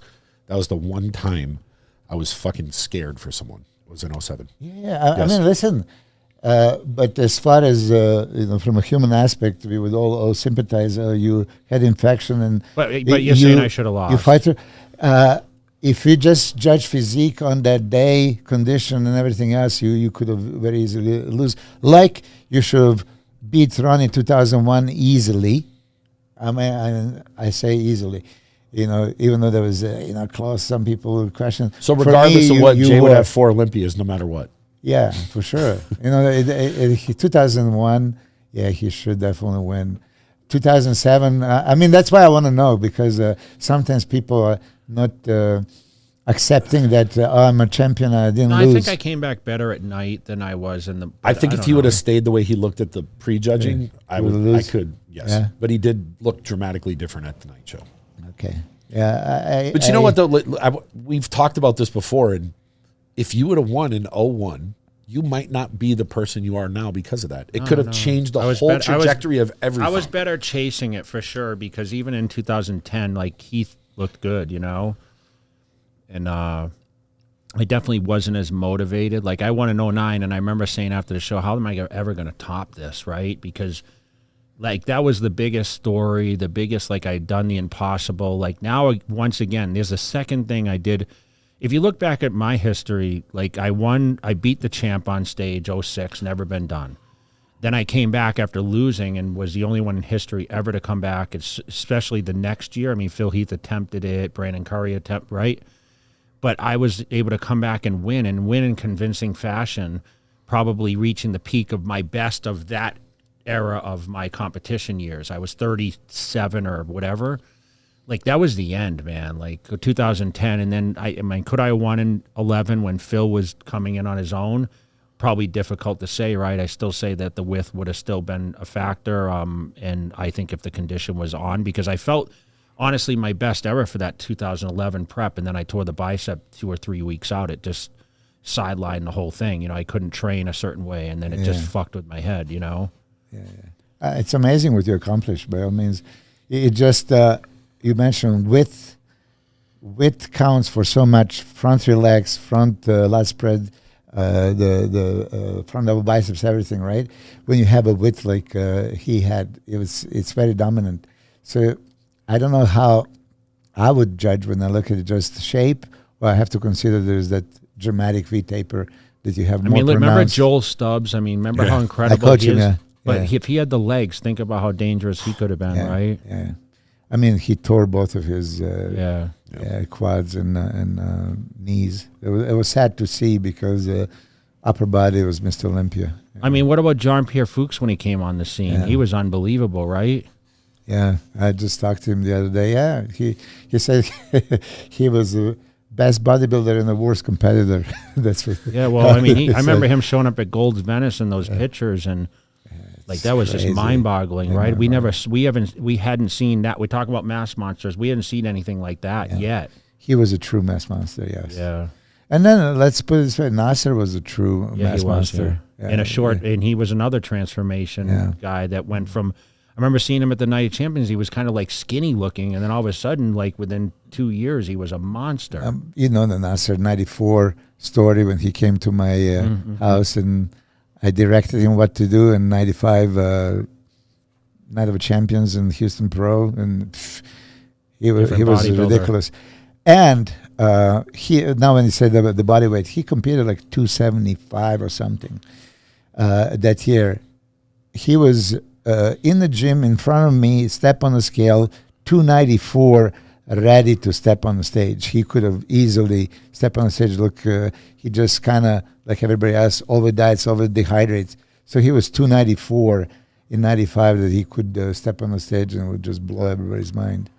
What do you, before we close this up, because I know we've been speaking a long time, what's the most impressive physique you've ever seen, if you can say? Flex Wheeler, I would say that 93 Honor Classic. So at the show. Yeah, at the show. Yeah.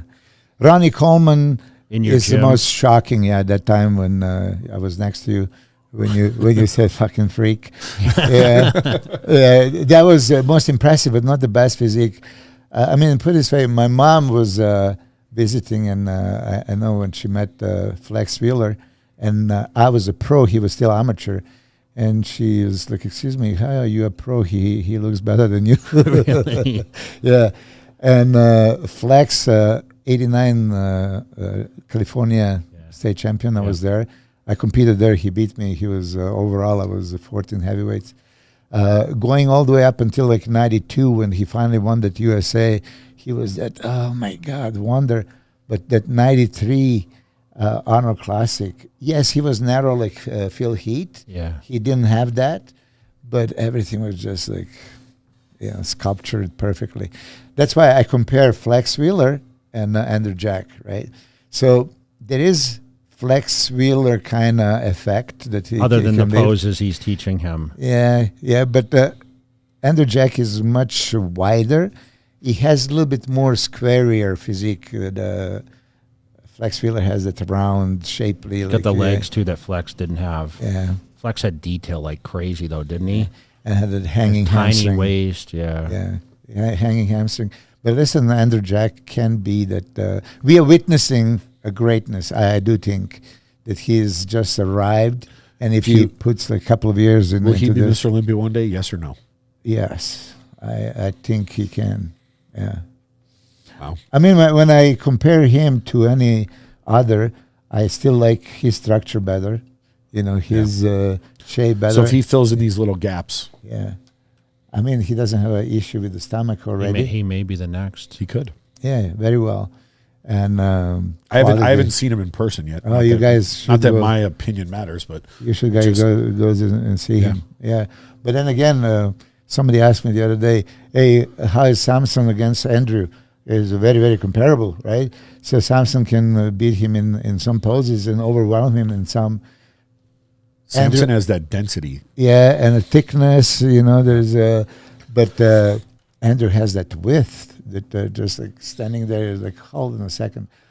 I think that did you watch the show during a No, because I was broadcast? promoting my show in Virginia this weekend, but I was getting the updates. David Bay sent us a picture. And He said, was sending us pictures. Yeah. Did you see the little video footage? I mean, instantly, like within 2 seconds, it was like, whoa. No, but when he when he came down and locked, Yeah. dude, I don't know if anyone has that. Yeah. It was Because the waist Like is I don't, so anyone small. on the circuit has that. The height and the width and the detail. Like no one really even if he's 80%. That's why I just can't believe this. Like he comes out and does that. It's like it's cut all the way down. I understand from the backside it's not the same, but I mean we just witnessed. I still would have had him handedly winning the contest. Like it's hard to even look at anyone else, and I haven't been able to do that in a very, very long time. Yeah. So for me, I mean, I'm honestly a fan of what he's done already, and I'm super stoked to see him if he competes in the UK and the Olympia is going to be a banger. If I hope he does the UK for my own personal reasons because we're going to be there, and I want to see it. But you know what? This is guys. Go on MrOlympia.com, get your tickets because this is going to be it's going to be. I know wild.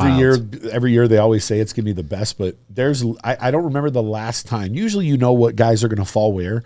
When's the last time that there's been not just one, but 2, 3, 4 guys that are wild cards that could fall anywhere between potentially winning and 10th? Yeah. Listen, it's the best of the best. Somebody has to be first. Somebody has to be 10th, right? It's sometimes differences are like that. Jay Cutler, 15th at the first Olympia, you could have very easily, make anything, from 6th up, if they really gave you the chance. I mean, condition, everything is still Jay Cutler physique. Maybe not as big, but quite big. And I mean, you could have been right there, right off the top 6. So this year, the same thing. I mean, Nick Walker made a top 5 in his Olympia debut. Many other guys, they're coming in at Olympia debut can make a top 5. Yeah. Well, listen, we appreciate you coming I was just going on. to say we had all this crazy shit. You had your own show this weekend. We didn't even talk about it. I was at the Brian Shaw Classic this weekend. We had 2 huge events, and there's so much cool shit happening in bodybuilding. Yeah. Well, we wanted to get you on to kind of give your, I call it an expert opinion. I know people think that I have my own expert and whatever, but we just wanted the opinion on these shows. We've been actually anticipating this for quite some time, so we appreciate you taking the time on your schedule to come over. I love to chat with you, and I like to hear I was your opinion. texting you, I remember, this weekend, and I said, what do you think about this jacked guy? And he was like, we were going back and forth. Because like if you watch listen to other podcasts and just listen to people on social media, it just seems like a lot of people, if someone good is coming up, people try to Put him down. downplay them. I don't get it. I've never met Andrew Jack. I know nothing about him. Nicest but you guy. look at his physique. How in the fuck can you not say that's a top physique in the world? Yeah. How can you not say it? Same thing with the Michal Krizo. I don't see him. I have no invested interest in it one way or another. But looking at that physique, how the hell can you say that is not a world-class top physique? If Jay Cutler can be impressed, you don't. Yeah, he messaged me after he saw him. He just said, "Yo, this guy's the real deal. He's legit. He's gonna ruffle a lot of feathers in that top group." I mean, when I say all these people, like, he's a threat. Everyone is a threat, right? He's a real threat. Yeah. But these guys don't take them lightly because they're coming. Well, look at 2001 going into the Olympia in a world of bodybuilding. They didn't see you a threat for a title. Mm. They all, so everybody is aware of his possible qualities and all that. But hey, it's still not there, and you should have won that contest hands down, and you play second. That's what I'm saying about all these guys. Right now, they're not considered a threat. By which mean, really? He's missing what? Structure, shape, conditioning, mass, some muscle. What? Yeah. He has everything. Do you think a guy can come in his first attempt and win the Mr. Olympia? Was ever done? Yeah, you said only Larry Scott. I mean, even Lee Haney didn't, right? It's possible. I mean, Flex. Like, before they said, politics and da. But do you think in a perfect storm, like, someone could come in today's era and win their first attempt? I do think that's why I'm saying I'm confident that judges have zero favoritism. Mm-hmm. They judge what they see it. They don't give a shit. They don't give a shit. No. Nationality, race, speak English, don't speak English, whatever, right? That's how they say politics. Oh, he would be good for a title. No. They judged the physique that day. You showed up, you're going to get I'm glad you said that because I think that excites a lot of people because there's a lot of people that are going to listen to this or view this, and in their head they think, oh, there's no way someone can't come in their first time and win the Olympia.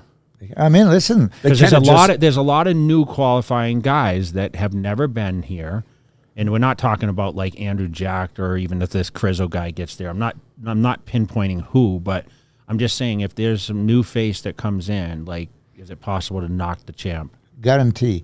2019, Hadi Chupan, supposed to be 212, went into the Open, doesn't speak English, all that stuff, right? And he was close third behind Brendan and Boniak. He could have won. He could have won. We were sitting in front. I first time had him in first. Yeah, I had him too, by all means. Nick Walker last year, let's say, he was going, that's his first Olympia. If he was exactly like Arnold Classic maybe, and he could have pushed tighter just a bit, he could have, move in and make trouble for everybody.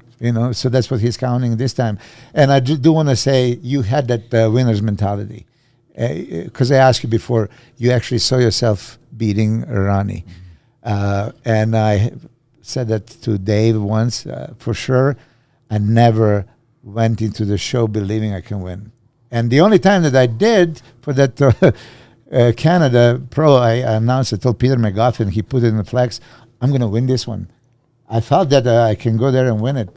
And I win. The only show that I believe I could win. Next week, I didn't believe Night of the Champions are going to win, and I lost. But so for Nick Walker, believing. He does. That's great. I mean, that's a driving force. And, you have to think that way. I love his confidence. Yeah, it's great. I don't like arrogance, right? But confidence is... He's not arrogant. There's... When William was not going to do the Arnold, nobody knows this. This is a conversation Nick and I had. And I texted him when I found out. And he's like, I feel really bad for him. He goes, it wouldn't have mattered. Yeah. I was going to beat him anyways. Yeah. Like he believed it. I was going to beat him anyways. He probably would. Yeah. But he believed in it. And that's why if anyone has that confidence, like Nick, if he doesn't win, he feels it's a loss and he'll do what it takes to win. Yeah. And I wish every guy up there had that. Everybody belief should. in themselves. You should. But, you have a perfect example. Here I am. I competed 72 times as a pro. I qualified for Olympia 10 times. I never went to the show. So I'm going to win this. I'm going to, and that's not the right attitude. I did even in 99, dude. You believe you can win? Yeah. I thought I was going to get Are compared you out with of your Coleman. fucking mind? I thought I was going to get compared with Coleman. Are you serious? Well, we're going to leave it at that, man. So we appreciate you coming on, dude. So All right. we're going to wrap it up, and make sure you guys like, subscribe, make sure you share the video, comment below. What do you think? Do you agree with us or not? Do you think Andrew Jack and Krizo, or Andrew Jack? Krizo has to turn pro, but Andrew Jack is here. He's at the Olympia. Do you? I know we're going to get a lot of comments on that. Of course. So until the next episode, guys. And next time there's a big show, we're going to have Milos on to talk shit. Please. Keep us up with the updates, and we'll have you back on to right. to get the thought process. So until then, we're out. All right.